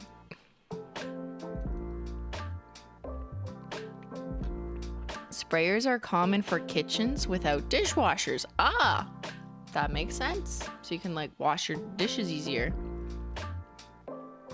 Well, I could see how this like maybe is a rich thing. It's like kind of a luxury, you know, especially like a few decades ago when maybe it was less common. Like I hear you. I guess even thinking now, like everyone I know in university and like student housing, like was not a rich lifestyle. It wasn't uncommon for the sink just to like have a button on it, like just the main kitchen sink, not all the sinks. Relax. I don't know, but maybe it's like a regional thing. Like we're gonna need to investigate why this is so weird to some people, but like very common to others. What is it? It's definitely a rich thing in the UK. Okay. We were not rich. Yeah, like a lot of people were like, I had that and I'm not rich. Yeah. I had it as a student and like in shitty housing. I mean, you know what I mean? Like student housing where everyone had roommates and it was just trash all the time. It's weird because they're 12. Who's 12? Like your children? What? Okay. To ask this poll though. Okay. Let's just do a current snapshot. Do you currently have, and I'm gonna do a kitchen sink faucet with a sprayer button? Is that clear? Like this little thing, like the fucking button that you go. Do you currently have it? Yes or no? That's it. That's the question. Yes or no? Do you currently have it? I know some people maybe used to have it, don't have it, or vice versa, but... Holo, I'm late. Did I miss much? Nope. Just trying to figure out why people have sprayer sinks and some don't. We're trying to get to the bottom of this. We're trying to go down the drain. This is very important research. Next level rich people shit. Okay, I'm gonna do another poll. If you've ever had this in your house, was it because you were rich? That's the next poll, okay? A separate sprayer. Yes, I'm only talking about the button on the faucet as worded. Are you gonna get your nails painted tonight? Probably not. We are down the conspiracy drain. I want to know why. Like, it's weird. Define rich. Yeah, I know. We just say whatever without definitions. I'm gonna also ask Google how common is having a sink sprayer faucet button.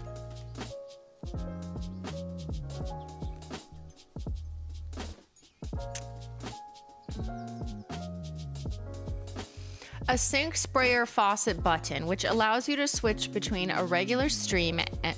Hey, this is just a regular stream. I should get a sprayer button. So I could switch between a regular stream and an unhinged one, like what we're doing right now. And spray a function on a, and spray function, oh my God. A spray function on a kitchen faucet is extremely common, chat. What? It's not just common, it's extremely common, according to AI. Yo, it just called you poor if you don't have this. So, I don't know, man. This is such a confusing concept that this is common. I'm from Britain.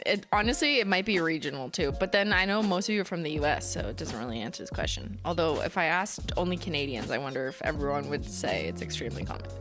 It's extremely common. Pull down faucet. Why do I need it? You need it. Okay, I don't think there's any real statistics on this. It's just like trying to sell me one. What is your audience's average age? 30.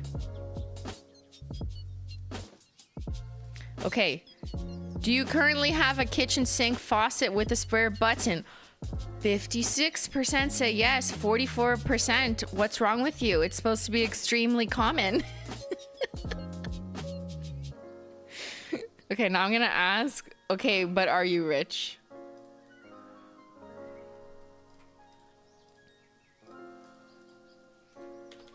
If you have a sprayer button faucet, is it because you rich? Be honest. Your data is collected anonymously and will not be used to target you with ads. Or actually, I don't know if it will. But if it is, it won't be me. It will be YouTube.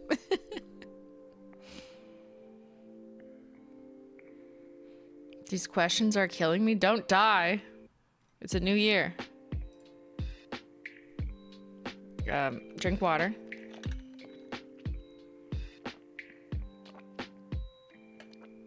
I'm dirt poor, but my flat has one. And by flat, do you mean in the UK? So what is it, Britain? Is it common or not common to have a sprayer faucet? How are you gonna splash out your tea? It came with the house. Yeah, that's usually how that happens. I've never, like, installed one of these myself. It was just, like, in the house. And I was like, cool. We have double taps in the UK. What the fuck is a double tap? What is a double tap?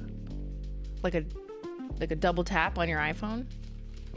Double kitchen tap? What's a double tap? Why? What makes it a double? Does it have two heads?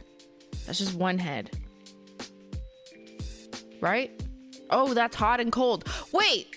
Like the hot and cold thing that I have for tea? Oh my god, I have that. Oh my god, I'm British. I have this too. Is that what you meant? Double taps seem awful. Oh my god, you are so wrong. Go back to the cellar and shut the door. Because I invested in this and it was expensive to install it in my kitchen, where you can do automatic hot water on one side and then the other side is cold. That's a fancy faucet. That's a fancy faucet, okay? The sprayer button I thought was like everywhere. No, this hot water tap is not for drinking water. Oh, what's it for? Just running water, I guess. So no warm water? No, there is no warm water from, at least the one I have, because it's called a hot water tap, and you set the temperature, like, and I pick the temperature for how I like my tea, and then one side is just cold. That's it. There's no in between. It's very decisive. The rich UK people have quokka. What the fuck is a quokka? What? Quokka? Does it wash their dishes for them? It's pretty sick. I kind of want one. Where do I get one of these? Did I spell it wrong? Nope. That's how you spelled it. Quokkas. Nope. Okay.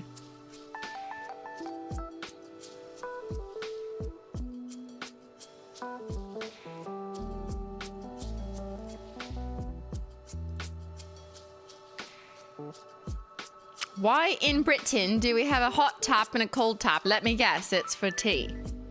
Because traditionally we had a cold water tank in the attic and a hot water tank lower in the house with the boiler. This means that the water pressure into a mixer tap is unequal and you can get cold water forcing its way into the boiler. This nearly destroyed my boiler when the plumber installing my bath neglected fitting a non-return valve on the hot water pipe. I have literally no idea.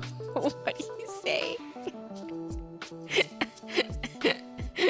This is, like, I know this is English, but I don't speak this language. Like, what the fuck? You lost me as soon as you went, the mixer tap is unequal. What? Okay. It's not for tea. That's what it says. What the fuck is a sprayer faucet? Megan Taylor, you're late. Apparently it's extremely common to have a sink sprayer faucet. That's not what this is. This is a quokka that apparently British people have to wash their dishes. Oh, it's quoker. Oh, you should have told me that. Quoker, I don't even know her. Whoa, those are pretty. That does look like rich taps.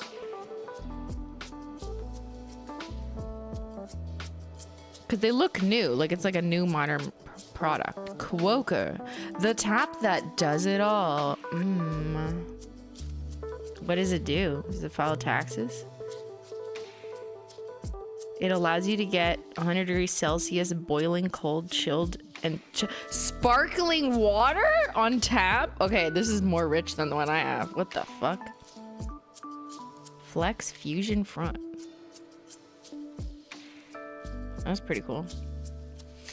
What does it like also make espressos from under the counter? That's crazy. I've never thought about faucets this much in my whole life. Honestly, I did recently when I decided to get my hot water tap.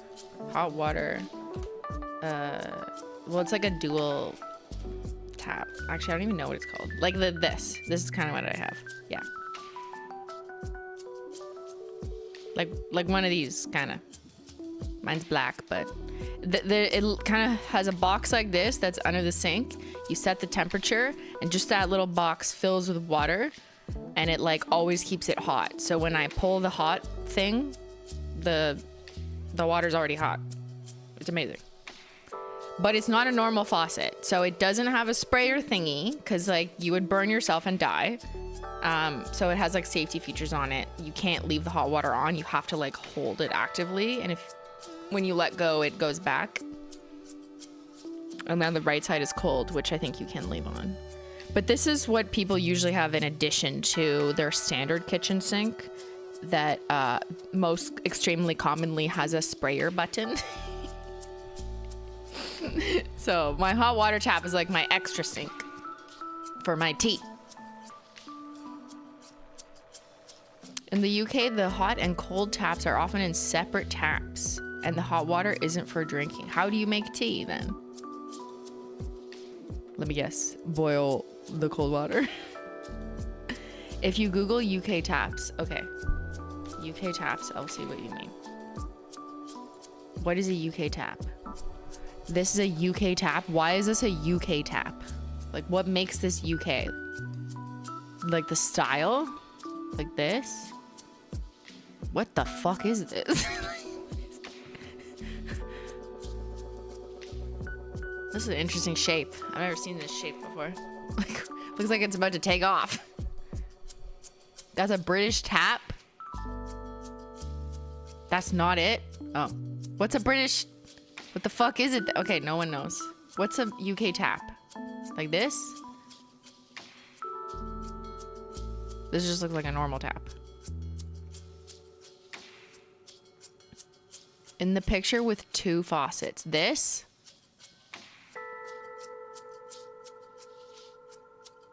Is this what you have in your kitchen?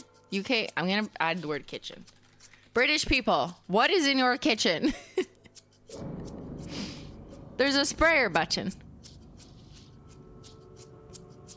It's not really giving me UK anymore.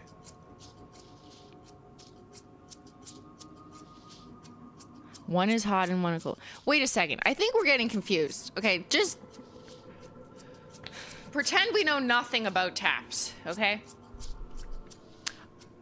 If I walk up to this tap, it has one faucet and two twisty thingies. I would assume that one of those twisty thingies is hot and one of them is cold. However, there is one faucet that both waters come out of. So you're telling me there's two taps? So like there's two faucets? Like a double kitchen? Okay, we have to put in the right keywords. Double faucet, because I know someone said that. Two fucking taps? Like this? That's what you guys have? Whoa. It's like twins. It's got a double head.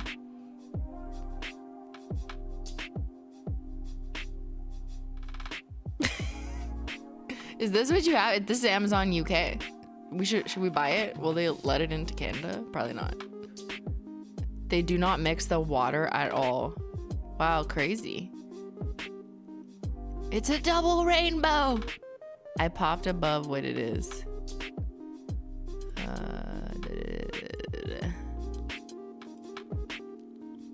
This? Okay, but this just looks normal to me. This is why I feel like I'm confused.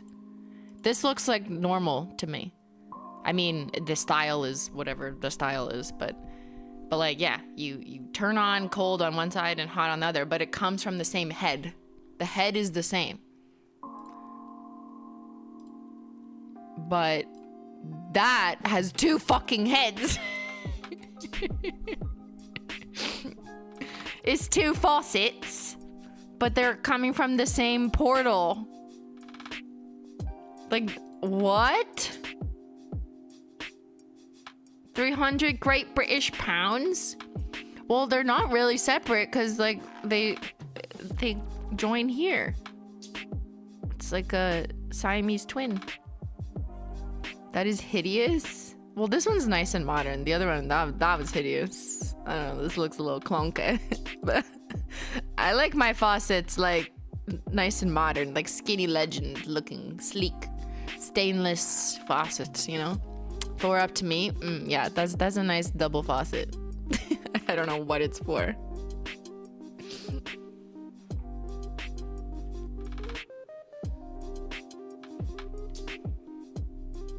Go back to two searches where they are completely separate.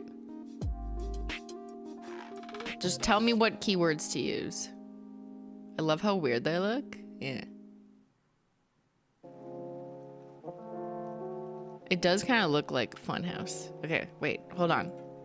Are they for restaurants? No, they're for British people. This is British people stuff, guys. We're learning. I like to learn about British culture, you know? I like their tea, I like their double faucets. I don't know what the purpose is, but... Okay, Discord is giving me stuff. Free and fast shipping. Oh, now I get it. Okay. Wait, so you literally mean they're not... It's like two totally separate water sources, so you have to have two fucking faucets. And do you have that like literally everywhere in your house? There's like two faucets. Like you gotta wash your hands and you're like, which one? I guess you just use the one that's warm. But how do you mix them? I have so many questions. Okay, so in Canadian or American faucets, usually American faucet. Okay, see, whether or not it's a deck mounted or a wall mounted or there's two fucking knobs or there's one fucking knob, it doesn't really matter. Either way, it comes from the same head and you can actually control the temperature by like putting like a lot of hot and a little bit of cold. So you get like a temperature that's like pretty warm. But what do you do here? You're just like, you have to choose. That's it. Kind of like how I have to choose my my tea temperature.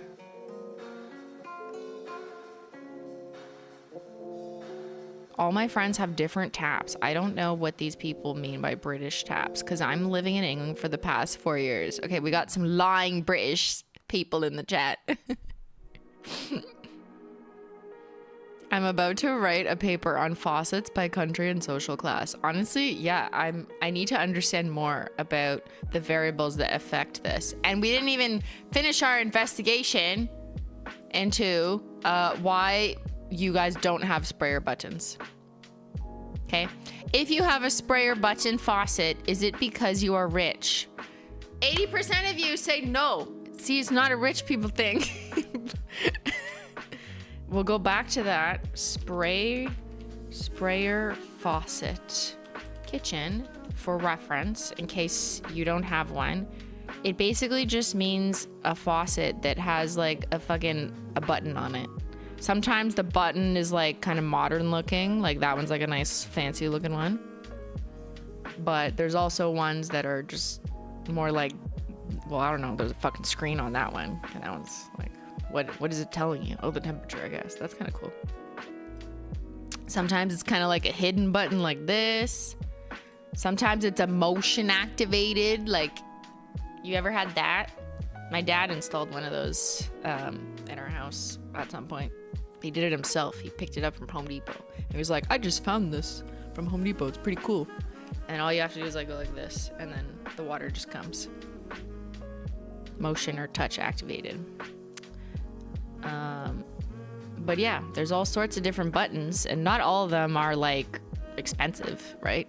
Like, you walk into any like home hardware, Home Depot, Canadian Tire, or whatever the equivalents are in your country, and like every faucet has like a kitchen faucet, not every single faucet, like smaller faucets for around your house, but like kitchen faucets where it's like big, you know, is extremely common.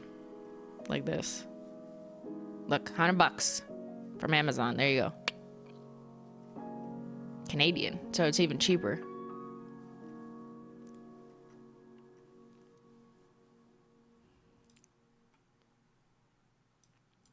Okay, so we need to research more why. If it's not because you're rich, then why? Okay, if you have a sprayer faucet and it's not because you're rich, is it because you live in a newer-ish house? Okay, yes or no? Because I could totally understand how in the last few decades, kind of like how cars always have like a USB port now, you know what I mean? Like over time, technology will just catch up to whatever the daily convenience thing is, and it'll just get embedded into like all future constructions or iterations of the same thing. So I feel like with faucets, like that sprayer button, you know, probably met that point at some point. What classifies as newer? I don't know, you know, like a couple decades at most. Like if your house is built in 1950, like that's not a new house, that's an old house, you know what I mean?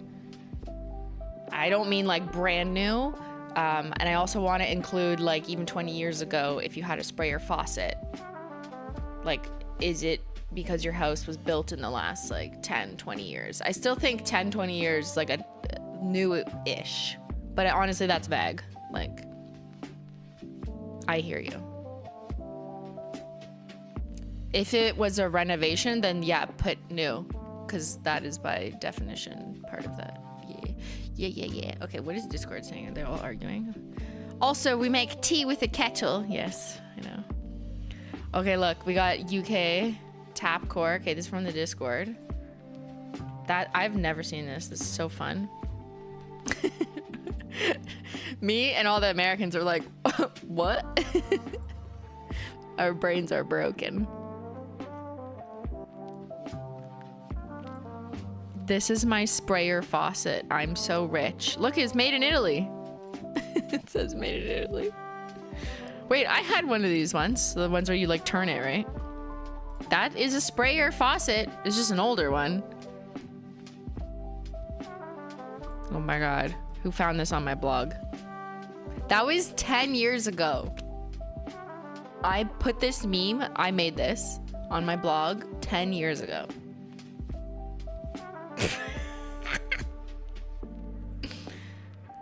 Look up B&Q. What is B&Q? You're gonna have to look it up alone before I get demonetized. B&Q. What is B&Q? This? What the fuck is this? Is this Home Depot, basically? Is this your Home Depot? It looks the same as Home Depot because it's orange. British Home Depot. It's the B and the Q. Does it stand for the B and the Bobby and the Q?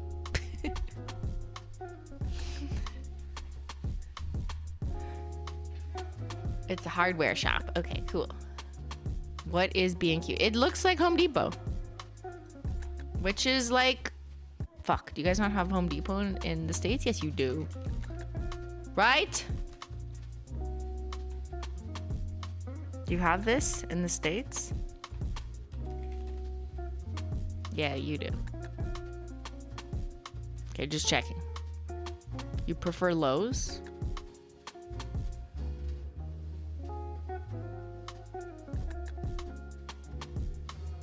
Okay. Home Depot is everywhere? Alright, let's get to the bottom of this. If you have a sprayer faucet, is it because you live in a newish house? 54% say no, that's not why. Okay, so see, there's still big chunks of people who are like, I have a sprayer faucet and I'm not rich and it's not a newer house. So what else is it? What's your problem for not having a sprayer faucet? All right. Unfortunately, we can't do cross-sectional data here. Otherwise, I would segment by country your responses. But let's see. Do you have a sprayer button faucet and live in... Only answer this if you have one. Canada, USA. Wait, this isn't gonna work. No, that's a bad poll, Simply. Because then I would also... I need the denominator. But YouTube is so limiting with these statistics. Okay, that's not gonna help. Because it's just gonna be a function of the population.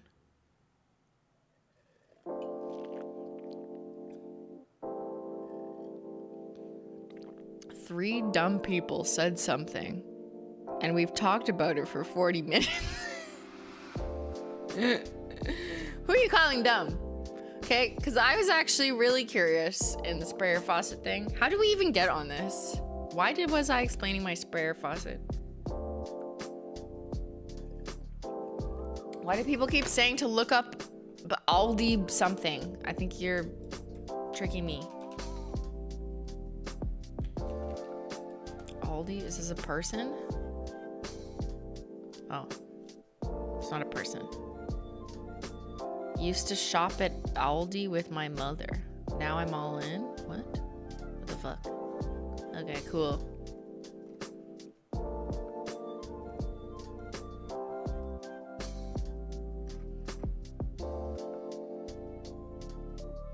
All about cleaning nail files? We got on this from cleaning nail files. Oh yeah. Girl, I don't even remember what I did 20 minutes ago. Look up Menchie? What do you mean Menchie? Want me to look up my cat? Aw, he's so cute.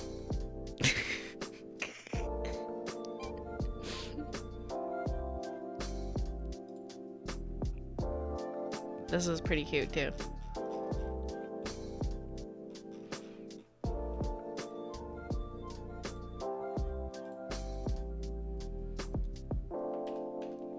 Got a couple English uni pals that don't understand our patter and its class.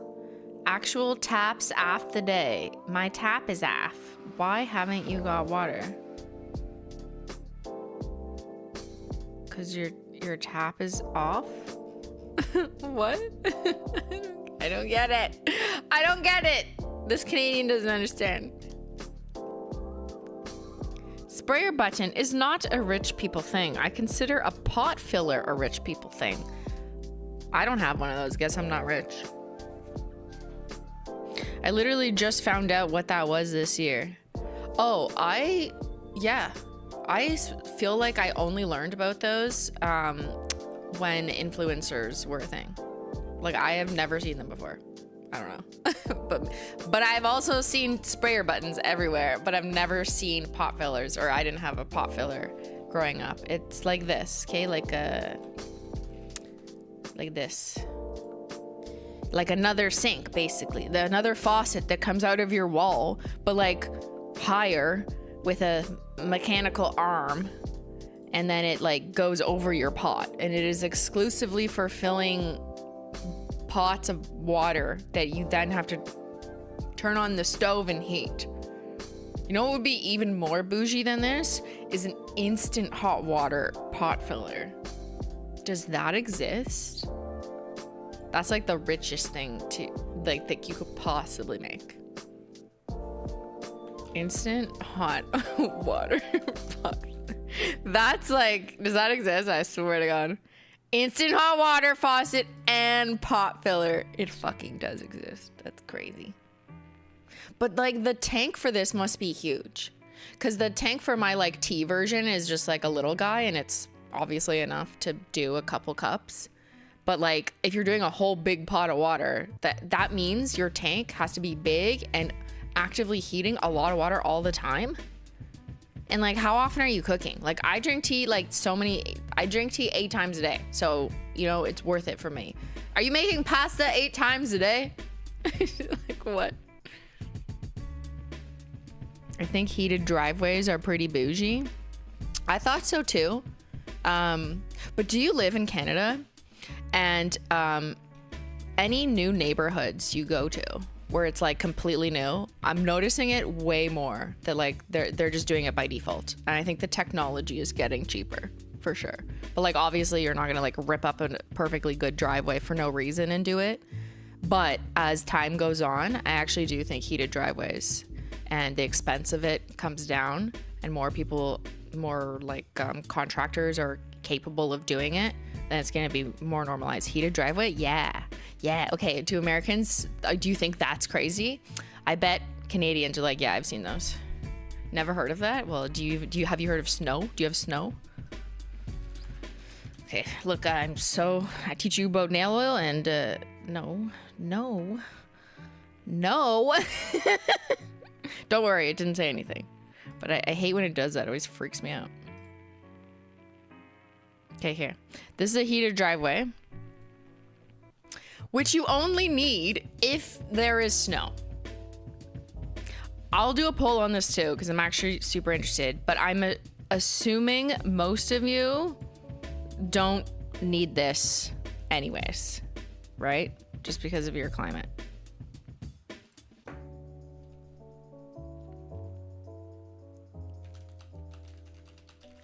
A heated driveway. Or wait, no, I'm not gonna. That's gonna be okay. Have you seen heated driveways in your area? Like very general area.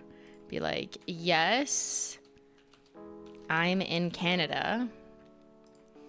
Yes, I'm in the US. Yes, I'm somewhere else in the world.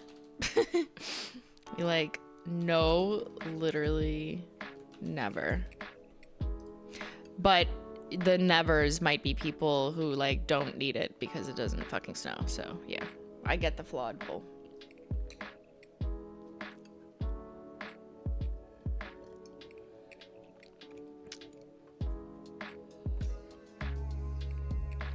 Canada is the future. It's honestly so smart. Okay, here, I'll explain this to you. So when the snow falls in places like parts of Canada, this is what happens. Like there could be periods of winter where there's like 4 feet of snow.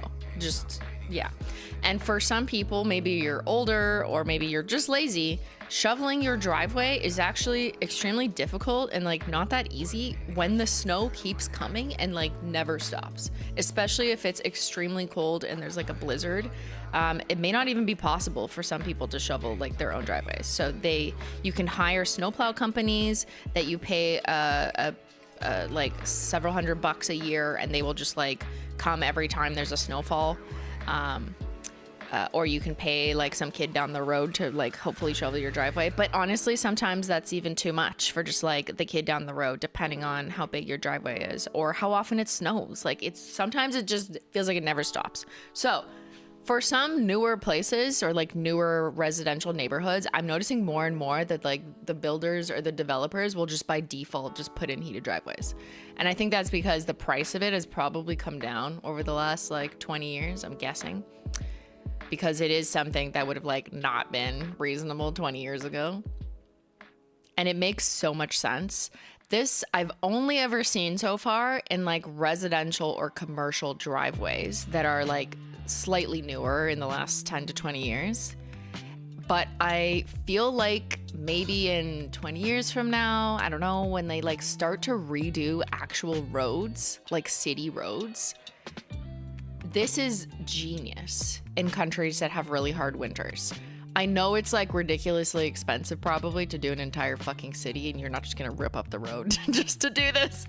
But I wonder if like it is even in the realm of possibility in like a few decades that very cold wintry climates will have their city services, like the next time they need to replace a road, which you have to maintain, especially in the fucking winter type climates, the roads get more fucked up, there's way more potholes, so they do spend more money anyways having to like fix the roads all the time. What if they just put down the heated loops and then we pay for it with our taxes? Yeah? Should I run for office? I think that'd be fucking sick.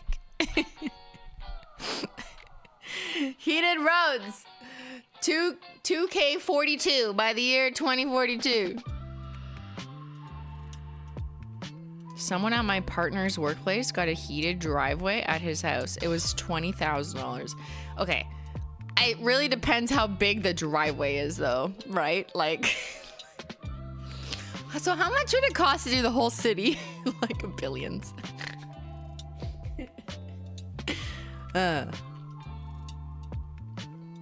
Here, so I'll tell you what I know.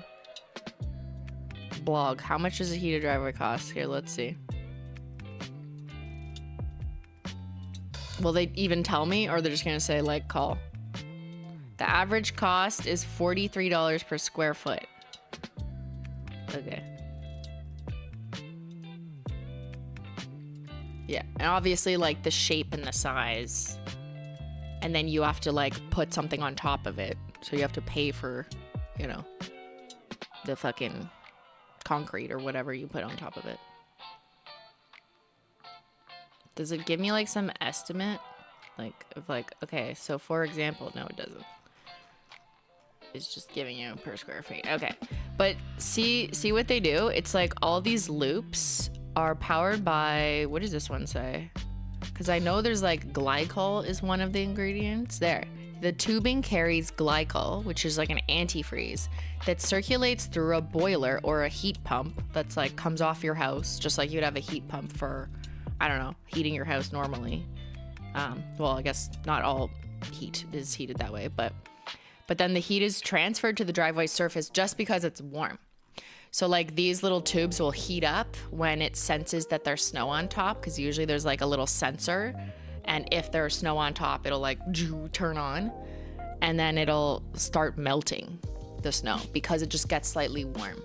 Isn't that fucking sick? Americans are like, what? Yeah. But like, look at that. No fucking shoveling, just a clean, fresh driveway. This is beautiful. And the walkway too, damn, look at that. Look. Ah, it's amazing. This the simple things in life. It's not simple. This is not simple, I'm sure.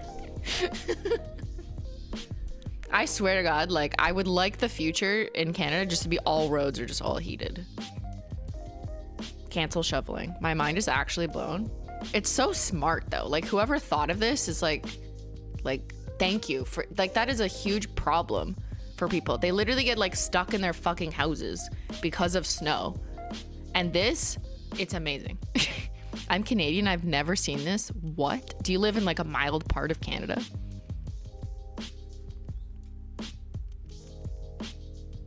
What happens when one coil breaks? Well, you better hope the installer did it properly. All right. Have you seen this heated driveways in your area? 6% are yes, I'm in Canada. And I know that on average, 10% of the chat is from Canada.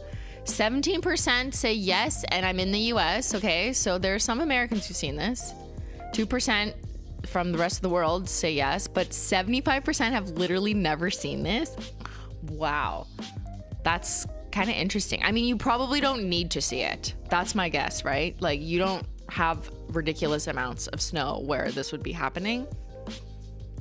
And I acknowledge that, like, yeah, obviously I don't see this commonly in like poor neighborhoods in Canada, or any neighborhood really that has like not any newer homes or like newly built residences, because first of all, it's expensive, but second of all, even if it was something you wanted to do, you're not just gonna rip up your driveway just to like do it. It usually, you tend to see these things on like a turnover. So like if someone's like gonna tear down a house, or there's gonna be like a developer like who's gonna freshly build on like a giant new plot of land that they just purchased or something, and there's nothing there now, like there's no driveways, and then they have to put driveways in for the first time. Like, maybe they would do it if they could get like a big deal on doing it, and then they would use that as a selling feature in the listing, which is a really attractive selling feature if you live in Canada in the snow and you're like, oh, heated driveway. But even though so many of you don't see this today, I feel, I'm calling it now, in 30 years it's gonna be more common, and it's gonna be so wonderful for anyone dealing with snow.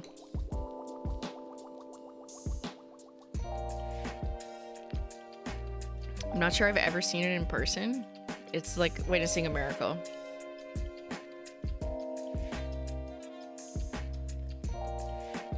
Heated floors inside of homes are starting to become more common too. Yes. Hey, let's do a poll. Do you have a heated floor? In the bathroom is like the most common. Do you have a heated floor anywhere in your house? But bathroom is, I think, what most people do. I remember my dad installed a heated floor once. Like, he was very handy. Like, he would do like tile work literally by himself. He had the tile saw. And no, he didn't do that for his job. He worked in cars. But he would just buy, and like, it wasn't expensive if you did it yourself to just, and it was just a bathroom and you were like doing renovations anyways. Like, if you rip up the tile and you put down an electric heated floor pad basically, and then you hook it up to like the little thermostat on the wall, and then you retile it. So people who do renos or are in construction are like, oh yeah, that's super easy. And then like, it's not that expensive if you're already doing renovations anyways. Otherwise, yeah, it's a lot to just put a heated floor in. But I remember my dad installed it in his house and in one bathroom. It was like, this fucking sick. Again, really nice in Canada when it's cold all the time.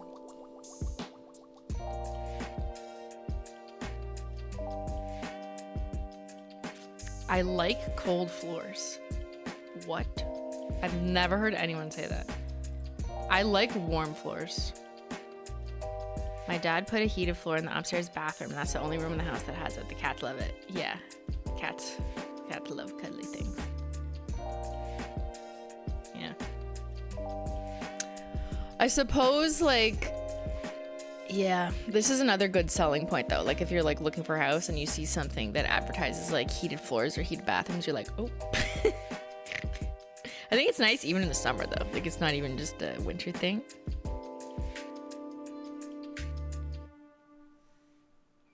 Okay, let's see.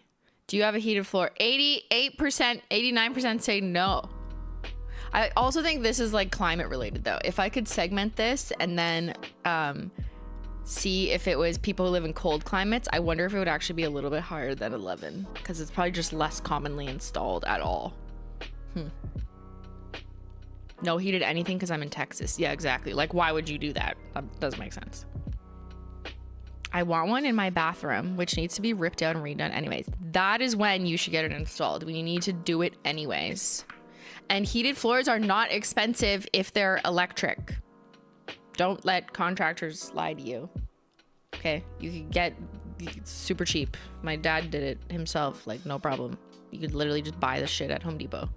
You just have to know what you're doing or use a contractor who will do it, but just don't let them overcharge you for that technology because it's not expensive for an electric heated floor. I'm assuming your bathroom isn't like giant. I'm assuming it's like a normal average size bathroom. Pole climate? Okay. What climate do you live in? A chaotic one. Cold. Wait. What if you live in both? Wait, what are the categories? A British climate. Yeah, I know. Fuck. Mixed climate? Well, so I live in a mixed climate, but it's like very few of you live in a forever cold climate unless you live in like Antarctica.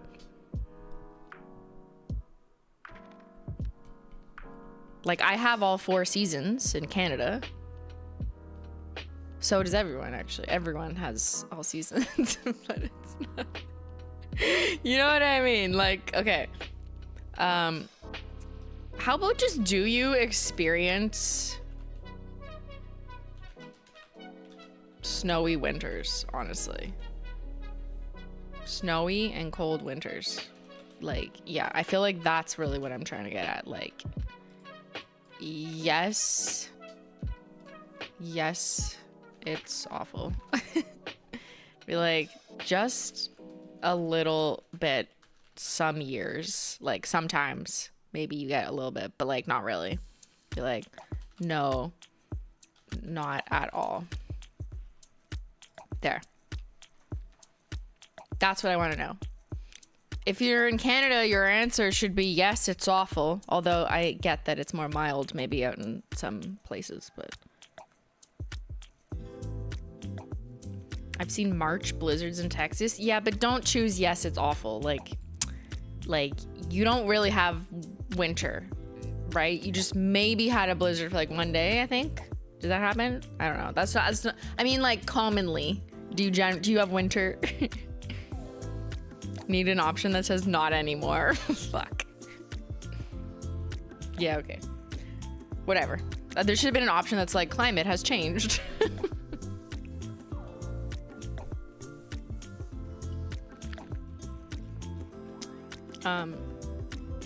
You want to oil my nails? That's one thing we didn't do. I'm not going to be painting them at this point.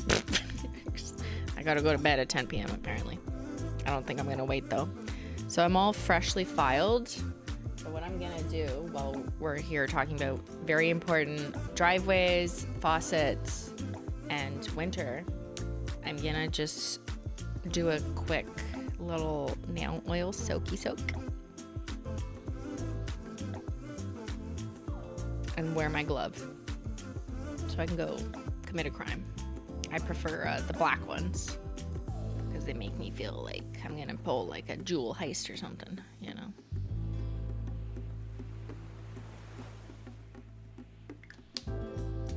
There. So I just soak in nail oil. Just helps make them more hydrated, more supple, get those good oils and take advantage of my nails being naked.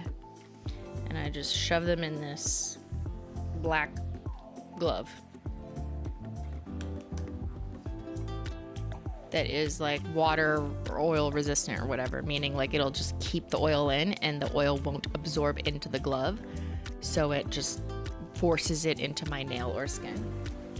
And then after I take this off, it'll still be very oily. And then I would throw on this cotton glove just for a mild absorption when I need to like use my hands for something. Okay, back to the weather. Look how bad my burn is. That's from a curling iron. It's dangerous out there, okay? Dangerous. Heatless curls only. Is it latex? I don't think so. I think these gloves actually say latex free. I don't know. It doesn't really matter. Just like fucking rubbery, plastic, latex or not gloves. Like, I don't know.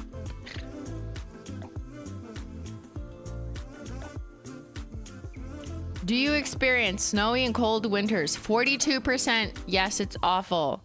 34% like just a little bit. 23% not at all. Okay, so less than half of you.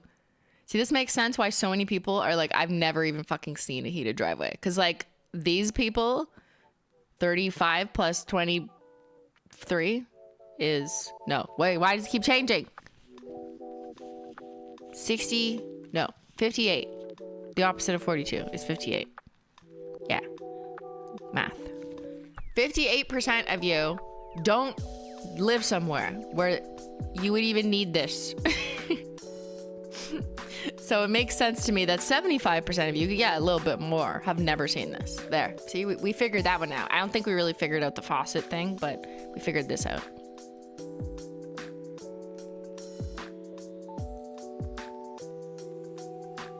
This was a poll about people who hate winter.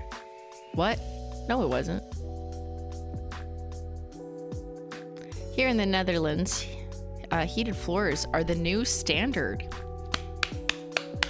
In new homes, there are exceptions. Our climate is comparable to England. Okay, well, what the fuck? Is that like government like required? Can they do that here? I love that. Can heated driveways also be required by the law? I would love that.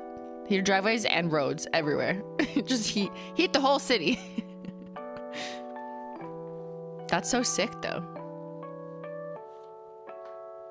That's smart. Like, I also agree that like new builds, just like new cars start having new technology, like you put the USB-C now instead of the USB or whatever. Like they should always be updating shit with the new technology as like the costs of certain things come down and conveniences are available. Absolutely. So if it's your government being like, you must build with heated floors only, like that's sick.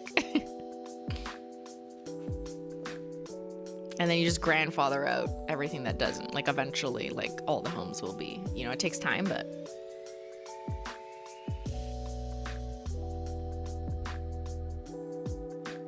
I wish they made double glazing.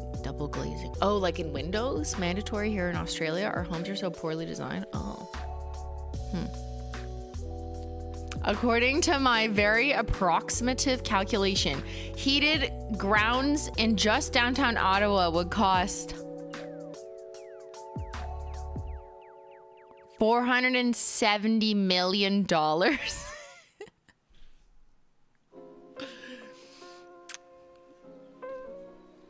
I could run on that platform. What will Simply do for you? She will heat just downtown Ottawa for now. It'll cost the taxpayers $470 million. But you know what? We'll be able to walk, run, drive, dance on the roads, and there will be no snow. It'll be amazing. You're gonna love it.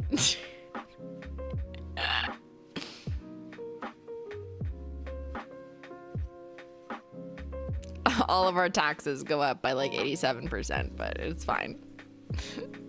I mean, we do pay a lot of taxes here in Canada, generally speaking. Actually, more in Ontario than in some other provinces. Alberta doesn't pay that much. There's a BC that doesn't pay that much, and I think it's Alberta. So I do think Ontario deserves some heated grounds, to be honest.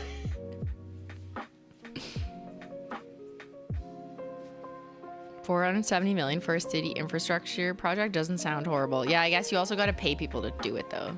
Or maybe that projection included that. No longer United Healthcare, it's United Pave Care. Yeah, we just, you know what?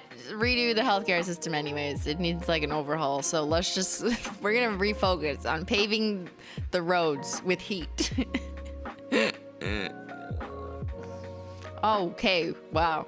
This has been a very investigative journalism stream, hasn't it? Definitely BC pays a lot of taxes. Okay, maybe it was Alberta I was thinking of. That only has, what, 5% tax? We have 13. Does Canada have heated roofs? Roofs? I don't think so. Does Canada have heated roofs? I've never seen that. Does Canada? I'm Googling this. I love how, like, does Canada have nuclear weapons? Is like the first thing. Does Canada have a president? Does Canada have a constitution? No, we just do whatever the fuck we want here, but we're all too nice to say anything. Does Canada have the death penalty? No. Here, let's even see if I can answer the... Do I know the answer? Does Canada have nuclear weapons? I don't think so, right? I don't think so. Does Canada have a president? No, we have a prime minister, but it's the same thing. Does Canada have a constitution? No, we have the Charter of Rights and Freedoms, but it's basically the same thing. Does Canada have the death penalty? No, we have not had the death penalty in several decades for anywhere. It's not state-based or province-based, just the entire country. Does Canada have tariffs on U.S. goods? I think so. And isn't that shit gonna get worse? Does Canada have a ball drop? What the fuck does that mean? Like, has Canada's balls dropped? Or you mean like a New Year's ball? I don't know. Maybe. Maybe Toronto does something like that. Does Canada have free healthcare? We have universal health care. It is province-based, so it varies. And it is also, coverage can be correlated to your employer giving you healthcare insurance. So while some of it is free in some provinces, like going to your doctor for a checkup, it doesn't mean everything is free. Like, there's still some things that you or your insurer might have to pay for. Does Canada have senators? Like the Ottawa Senators? It's a hockey team. Does Canada have the FBI? No, but like we have equivalents, right? I mean, I guess it depends who you're talking about. We have like CSIS, security intelligence. Does Canada have term limits? Yes, right? Isn't it 8 years? Like, no, that's America's. Fuck. I honestly know too much about America. Now I'm embarrassed. Wait, we do have a limit, right? No, we don't. We don't have a limit. It's the states that does, right? But it always happens anyways. Like, there's always going to be a new prime minister. US has 4 years, but it's times 2. Yes, okay. Yeah. 5 years and then an election for prime minister. Yeah. But like, they could get reelected and stay, right? Yeah. I think that's what it is. It's just like uncommon for someone to be reelected like 8 times in a row, right? Like, that just doesn't happen because everyone is always mad at whoever is governing the country. So eventually they will just vote for someone else because you'll never be happy with your government. Okay. What was I actually trying to Google?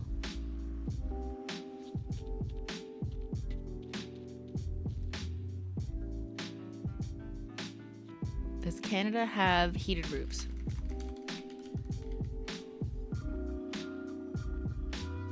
No, I don't think so. Ice dam diagram? The fuck?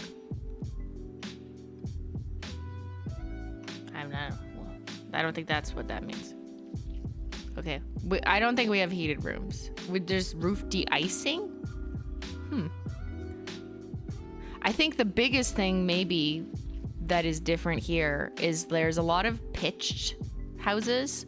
Like, the roof shape is a pitch precisely so that snow can fall off of it easier, right? Now, I'm not saying, wherever you live in Texas, like, it's all flat roofs, but maybe there's just more flat roofs because you don't have to worry about snow.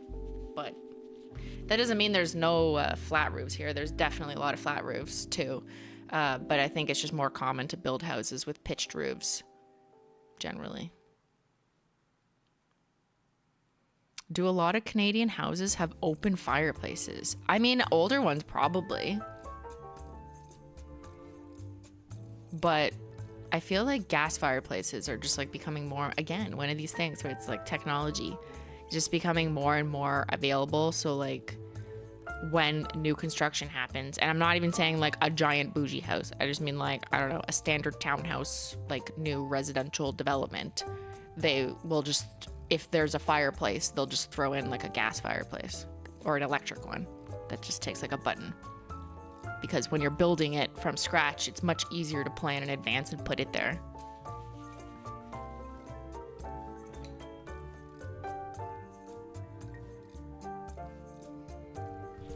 Maybe, is it even still legal to build? Is it legal? Is it illegal to add open fireplace? Fire placement? Open fireplace illegal. I don't even know. It's indoor. Indoor.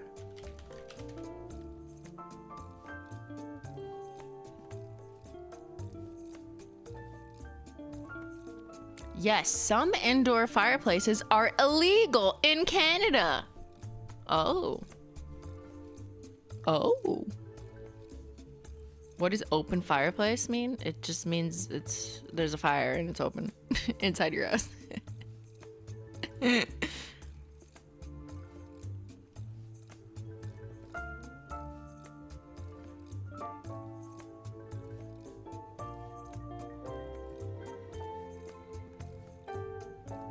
Well, this article says you don't need permission, so I don't know who to believe. WeLoveFire.com? Wood smoke. This Canada.ca is telling you smoke can be harmful to your health. Anyways, it's probably like it's unsafe, you know, to have that and to continue building that or adding that to homes. So it's probably kind of getting grandfathered out.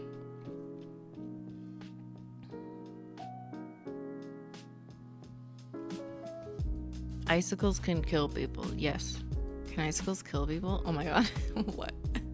Oh, you saw like the de-icing thing? Yeah, icicles can kill people. And there is things that you can also get on the edge of your roof. Snow guards, I think, that like help protect against the formation or like the formation of icicles or heavy snow that's just gonna fall off. So it like keeps it up there and just lets it melt into water when the temperature gets better. But it's to avoid, yeah, people literally dying when they're just trying to like knock on your door. Yeah. It's dangerous out there, out here in Canada.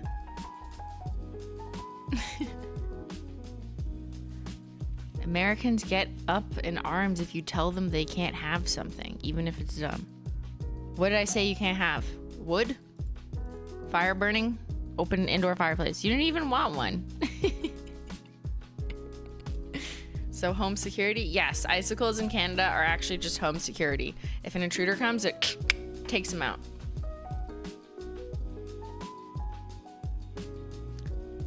Are you US or Canadian based? So many people have wood stoves in the US. Oh, okay. Actually, yeah, I have heard that. I have never, the only place I've seen wood stoves, I think there was like one cottage I went to where there was a wood as the stove. Yeah. Like in some very rural areas, I have seen that. But I grew up in the city, in the suburbs. Like I've never seen a open firewood burning stove in where I grew up in Ontario. But I bet you that's correlated to ruralness. Right? Yeah, like more cottagey, or just less access to gas lines. So you need that. You need fire to heat your house.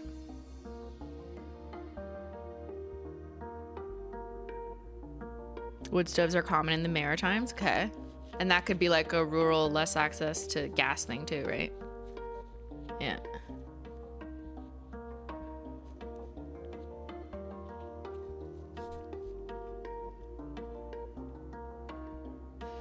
Electric stoves are better than gas. I feel like we've had this exact conversation like a while ago.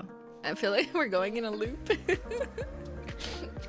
We literally talked about electric, right? Versus gas versus induction. Because I told you I had an induction stove, which some people think is magic. It's like just like a glass surface, and then it only gets hot if there's metal on it. It's safe for cats and babies if you have those. But people who like to cook will say that it's trash. Like they don't like the way that it heats things, and then a gas fireplace or gas stove is so much better. But like I don't cook, so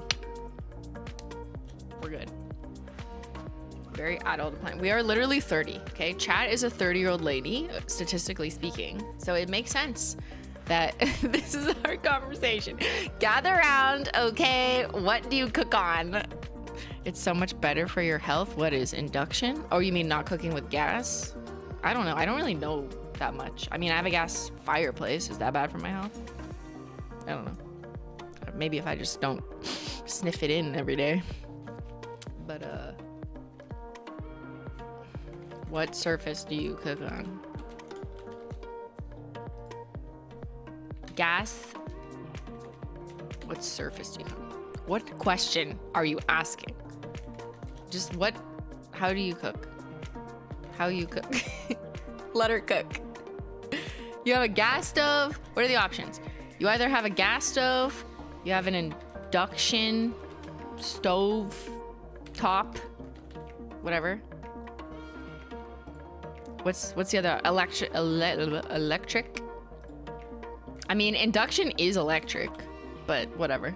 Technically, they're different. A wok? Yeah, but you need something to heat it, right? Oh, like I could just do like a hot plate type thing.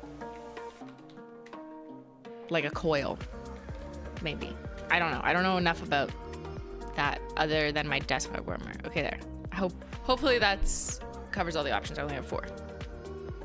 A microwave? Yeah, could say that. But I just mean like on the surface area usually where people like fucking make pasta and have pot fillers if they're in a California mansion. I've seen those.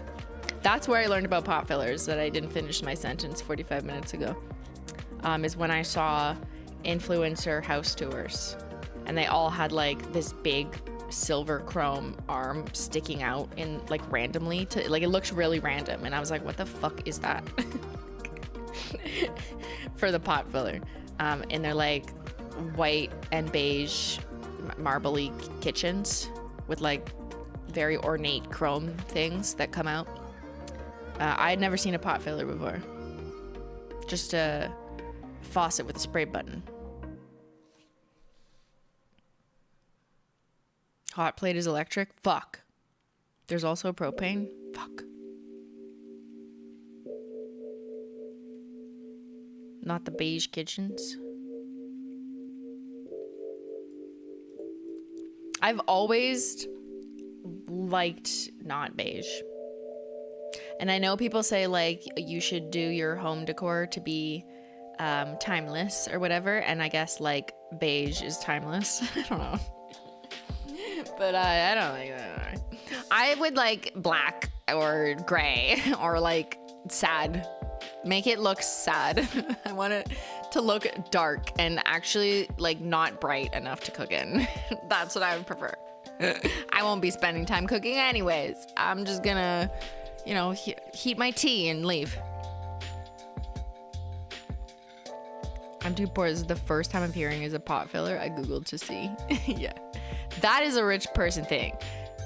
But I don't think the sprayer faucet thing is, as we have determined. I don't think you can just attribute it to being rich, because 80-something% said, I have that and I'm not rich. So, yeah. Gray is common too. What? Boo. The millennial grayish? No, not grayish. Just gray.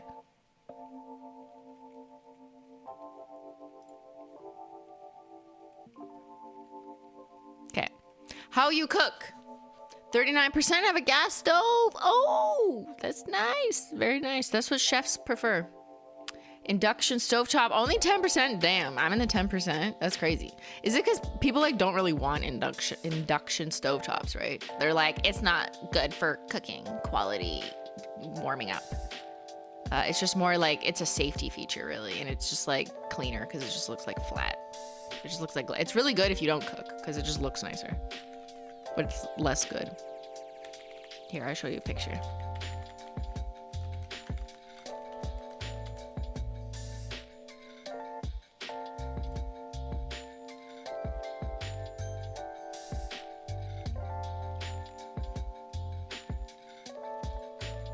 See that? See how it literally just looks like a black square? And it's the same depth. Like you can get them installed at level. Not that. That's a fucking like desk mug warmer. Like this. So it's like installed at level and it looks really high tech because the buttons are like sometimes the controls are like in the glass. Anyways, it just gets hot when there's metal inducting on it, and it says it boils 2 times faster.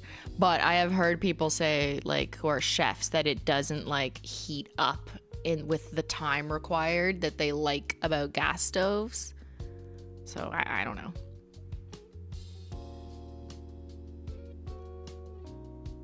But this is what I have. It's just like black. And it's very easy to clean. You just wipe it off.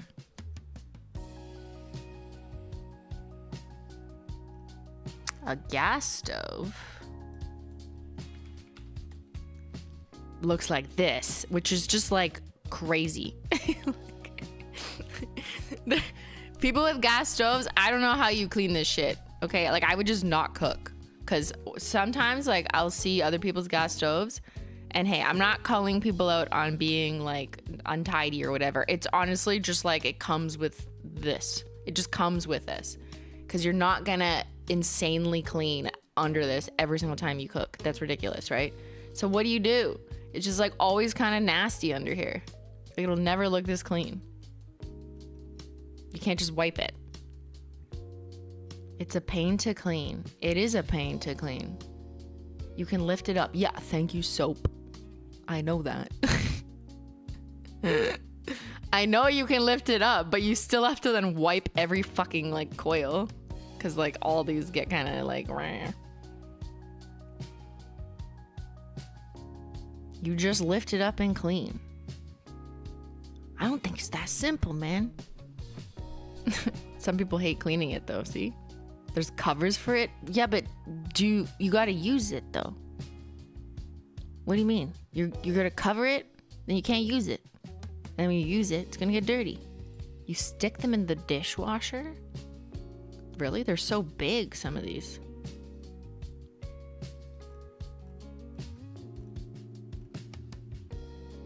It's a big pain to clean. I don't know, some of chat is agreeing that it's a bitch to clean, and some of you are like, it's totally fine. Maybe you're just used to it. But yeah. This is like a more bougie thing. That my understanding is the gas stovetop is the bougie thing. So you would expect that I would have that with my hot water tap, but I don't. I was literally like, I don't want it. It's too much to clean.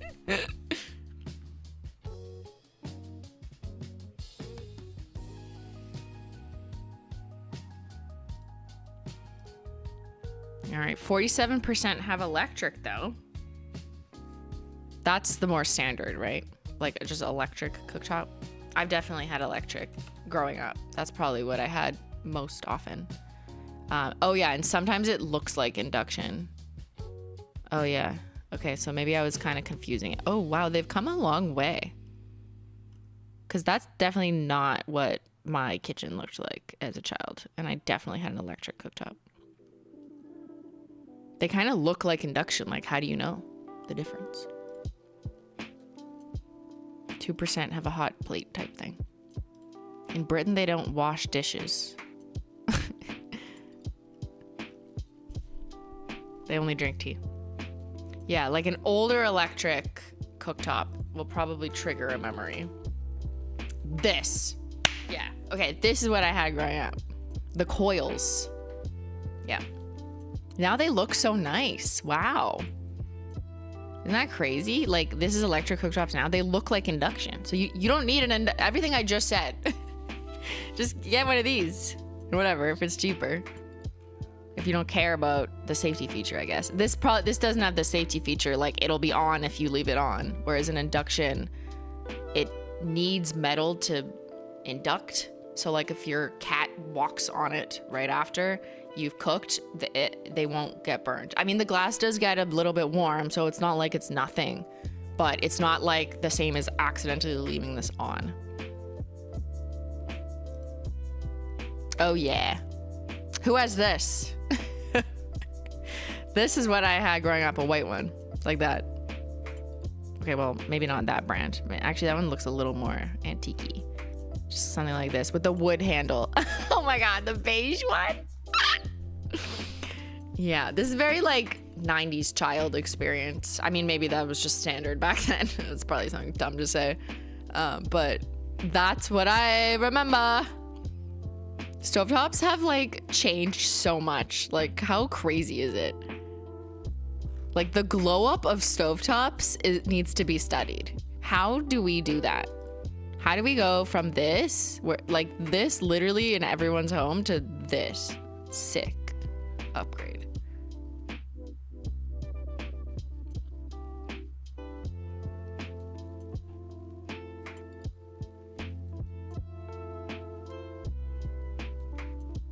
That's what I had in my college apartment 2 years ago. Yeah. I mean, if it's an older place and they just haven't upgraded the appliances, then yeah, you're still gonna find some of these.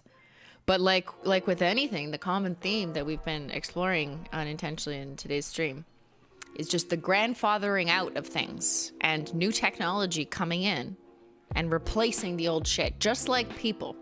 Okay, we're all getting older. You're on average, or a 30-year-old lady, chat. We're all gonna get replaced by younger, hotter, sexier looking stovetops. Yeah. When new technology comes along. We're out. Happy New Year.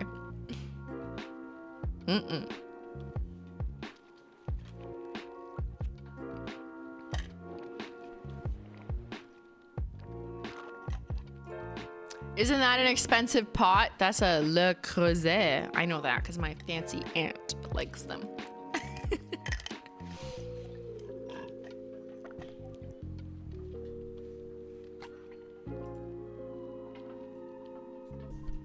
Okay, it's gonna be the substance. Literally, like, stoves took the substance. How did this happen? Can someone cook me too?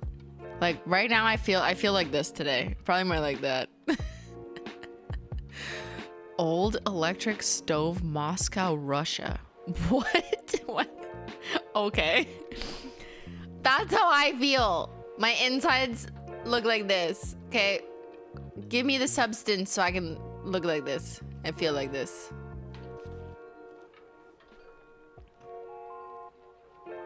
Next poll, garbage disposal in your sink. Okay, last poll, I swear. Do you have a garbage disposal? Some people are gonna be like, what the fuck is that, right?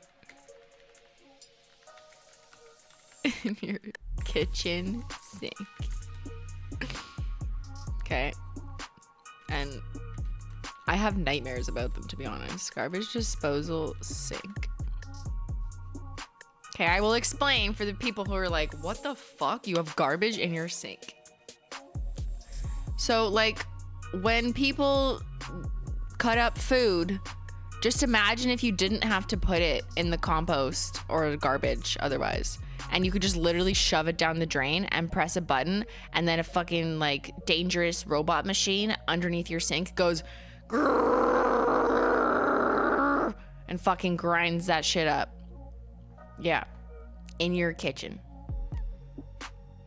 It's also like a really good way to destroy evidence of anything, should you ever need that in your life. I don't know. I had one of these in one house when I was like very young. And I remember being like terrified of it. Like, I don't think anything ever happened, but I just had like terrible nightmares of like sticking my hand down and it turning on and then my hand getting chopped up. like I literally, anytime I hear a garbage disposal, like I don't hear them often. I don't have one now, but if like I happen to be at someone else's house and I hear it, I'm like, oh. I can't get over it. It's just crazy. Even though I didn't even have a trauma associated with a garbage disposal. No, I don't have one. Because I don't cook. Like, this is something that is super useful for people who cook and like shave vegetables and whatever, right? So like it didn't even cross my mind that it was like something I would care about on my like list of things I want in my kitchen. Like, no, hot water tap for tea. That's what I care about. Does Ben have one? No. If Ben had a garbage disposal, I would have a garbage disposal.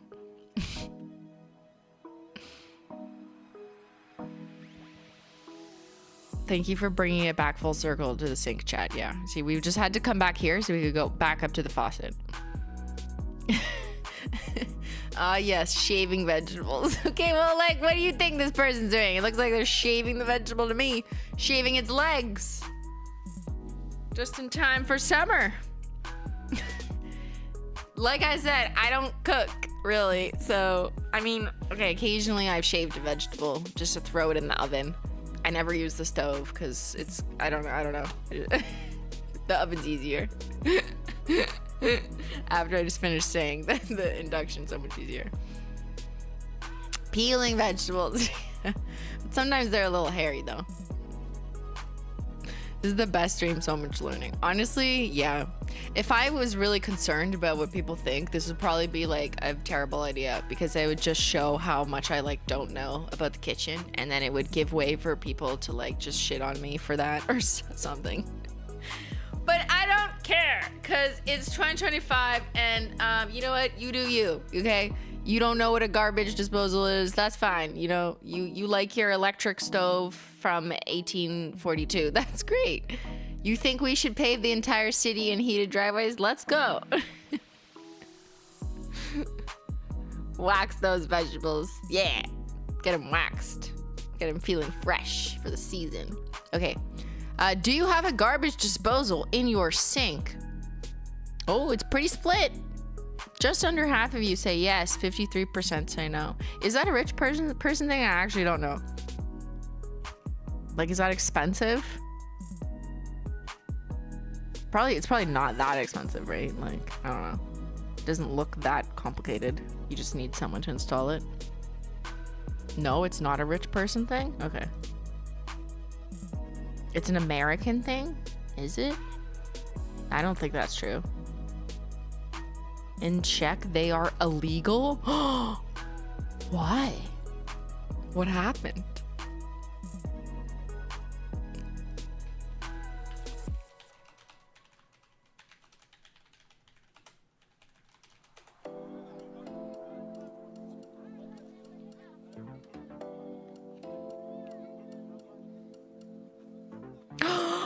It's illegal in Ottawa?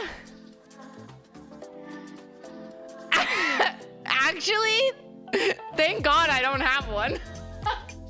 Wait, how did I not fucking know this? Is AI lying to me? What? Why? Did someone die? Oh my God, I was so right. Guys, I'm calling the police. Why? They're illegal in Ottawa, Toronto. I grew up in Toronto. What the fuck? That's probably why you don't have one. Maybe. I never even thought of it. I never like asked about it either. That's crazy. Tell us the truth. And I'm feeling the truth. What do you mean unveiling? Like, it's either a law or it's not a law. What the fuck is it? Why is this a secret? In the quest for kitchen convenience and waste management, many Canadians wonder about the legality of garbage disposals in their homes. I am wondering. I am genuine, like, honestly, like, what? I need to know the law. They're banned in certain Canadian municipalities, but not all of Canada. The primary reason for the ban is related to concerns about the strain these disposals put on wastewater. Oh, I thought it was gonna be like because people were like murdering people. They were using it as a weapon. So we were like, you know what? We're gonna outlaw that. This site is shilling something for sure. Don't click on anything. Okay, so they're saying it's like a system wastewater thing. It's bad. Interesting. Is it? But doesn't the garbage disposal, like, it goes into like something that you have to like empty? Oh, many communities are adopting Sapura, the garbage okay, shut up. Say goodbye to garbage disposal. Okay, this will tell us the truth. Say goodbye. Oh no, this is probably, is this also selling me something? Look, she's shaving her potato. In the United States, garbage disposal units can be found in just over half of all homes, according to an actual survey. Okay. Yet garbage disposal units are a relative rarity in other areas. Oh, fuck. They're banned. My childhood, it's been banned. Other communities, Vancouver, Edmonton, Calgary, discourage their use. Crazy. Wait, so, okay, I think all this is saying is that America hasn't imposed anything that cares about the strain on the system, whereas more progressive Canadian cities have. Right? That's what I'm reading.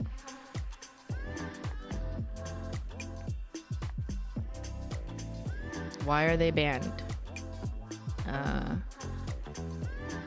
Biggest challenge is disposing foods that are difficult to break down can lead to the blockage of sewer pipes. Yeah. So in major cities in Canada, it kind of makes sense that you're like, you're fucking our shit up. Oh, it was concern for dated pipes that led New York City to ban the installation in the 1970s. Wait, what? Who lives in New York and has one now? I'm calling the police. New Jersey continues to enforce bans too. Oh, a better solution. Okay, that's crazy. Here. City of Ottawa. Yeah. From 2005. Planning and Environment Committee in-sync aerator response. Report recommendation. The Planning and Environment Committee deny the in-sync aerator request to amend the sewer use bylaw. What? How did I get here? I got City of Ottawa bylaws. The City of Ottawa sewer use bylaw, which was passed by council in 2003, prohibits the installation or operation of any type of garbage grinding device. Okay, so it was literally banned in Ottawa in 2003. Interesting. I guess maybe that tracks with when I was growing up in the late 90s. Like, that's why I remember knowing of them when I was younger in Toronto. And then now it's just like not a thing anymore. That's so crazy. Wow. Guys, garbage disposals are illegal. Okay? And I refuse to believe like there wasn't some really unfortunate incident. I'm sure it's also true that there's like it's bad on wastewater and whatever and city pipes. But like I think something else probably happened because that shit scares the shit out of me. Oh my god, I'm shaking. Yeah, well, I hope we all learned so much. As a Canadian, my mind is blown. Honestly, like things I didn't know about my country. What the fuck? I have learned so much. I have taught so much. You guys learned about heated driveways. Damn. If I had $1 for each time someone asked who Simply Not Logical is seeing, I would be able to get a pot filler for my kitchen. How? What? People ask who I'm seeing? Like in a relationship? People ask that? What? Maybe there was a typo in that message. Should we just cancel the garbage? Yeah, I wish. The stream should be nominated for a Peabody.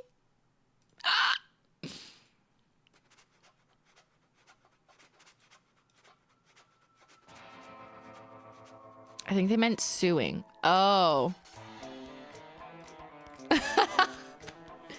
Yeah, I'm actually suing the city of Ottawa because I would like permission to get a garbage disposal. Just in case, you know, you never know if the garbage attacks. I might need it. Gumball, it always freaked me out when I had to reach to the disposal to get out a ring or a spoon. Yeah, I know. Like, that's insane. Crazy.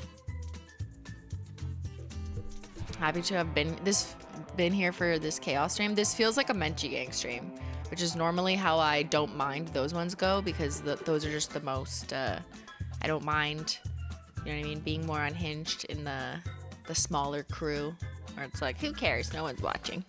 Except today there's been like almost 2,000 people here. So, oops. Here, let's take off my glove and show you all the soaking. We've been doing so much soaking. Soaking in knowledge, soaking in nail oil, soaking in toxins. That's from last night. Oh, look, my hand is so supple and feels very like rich, oily. But like, it's kind of somewhat absorbed in. But I definitely feel super hydrated. Even my nails look like wetter in a way, you know what I mean? Nice and soaky.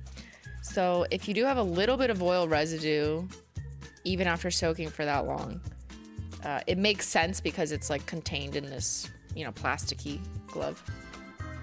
So if you don't want to touch something immediately because you don't want to get oil everywhere, I then just switch to a cotton glove, even for like 5 minutes, doesn't really matter, just to absorb the extra oil. You could also just wipe your hand off or just wash your hand. But I actually don't like washing oil off at all. I prefer just to kind of, this is like essentially dabbing it off without really dabbing it. And then I could proceed to, you know, touch things and not get them oily. Yeah, like Mormon soaking, I don't know what that is. I don't think I should Google it. So let's, I think we've done enough research today, chat. What do you think? I think it's 8 p.m. Chat said I have to go to bed at 10.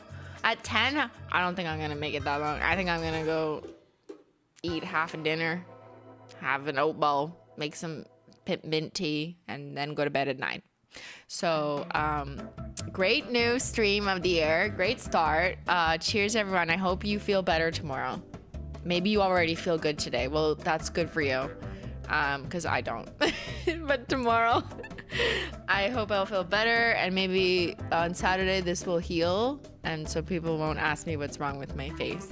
Which, I'm kind of used to that question anyways. Guys, next stream is a big deal, and I have a lot of work to do that I have to finish in 2 days. Guys, my homework is due. Did you do your homework? Your homework, chat. Listen up. This Saturday, Holo Taco data stream, where I tell you top 10, bottom 10, best sellers, worst sellers of the entire year for Holo Taco. And I'm making you some charts. I'm going to compare a couple things to previous years. And this is my 3rd or 4th year doing this. So I'm very excited. So you can study up on past classes. You can watch a 2023. 2023. Oh, wow. I'm just mixing words. Okay. I just love mixing things. Garbage bowling my words. You can watch the 2023 stream, full stream, or if you don't want to spend 4 hours, you can do the Coles Notes version and watch the highlights version. But there's a full stream and a highlights of every single time I did this that you'll find on this channel from past years. So you can go and refresh your memory. What were the best sellers and worst sellers in previous years? See if you can predict and maybe join in on the retirement bingo. Holo Taco will also be announcing what shades are being retired in the same stream. So, yeah. Don't worry, we're gonna be all dramatic about it. It's gonna be a good time. So I'm gonna rest up and recover for Saturday. All right. So thank you to the mods, and I'm excited to see everyone here and on Saturday. And I hope that we all have like such a good year. You know what? Like just have a good year.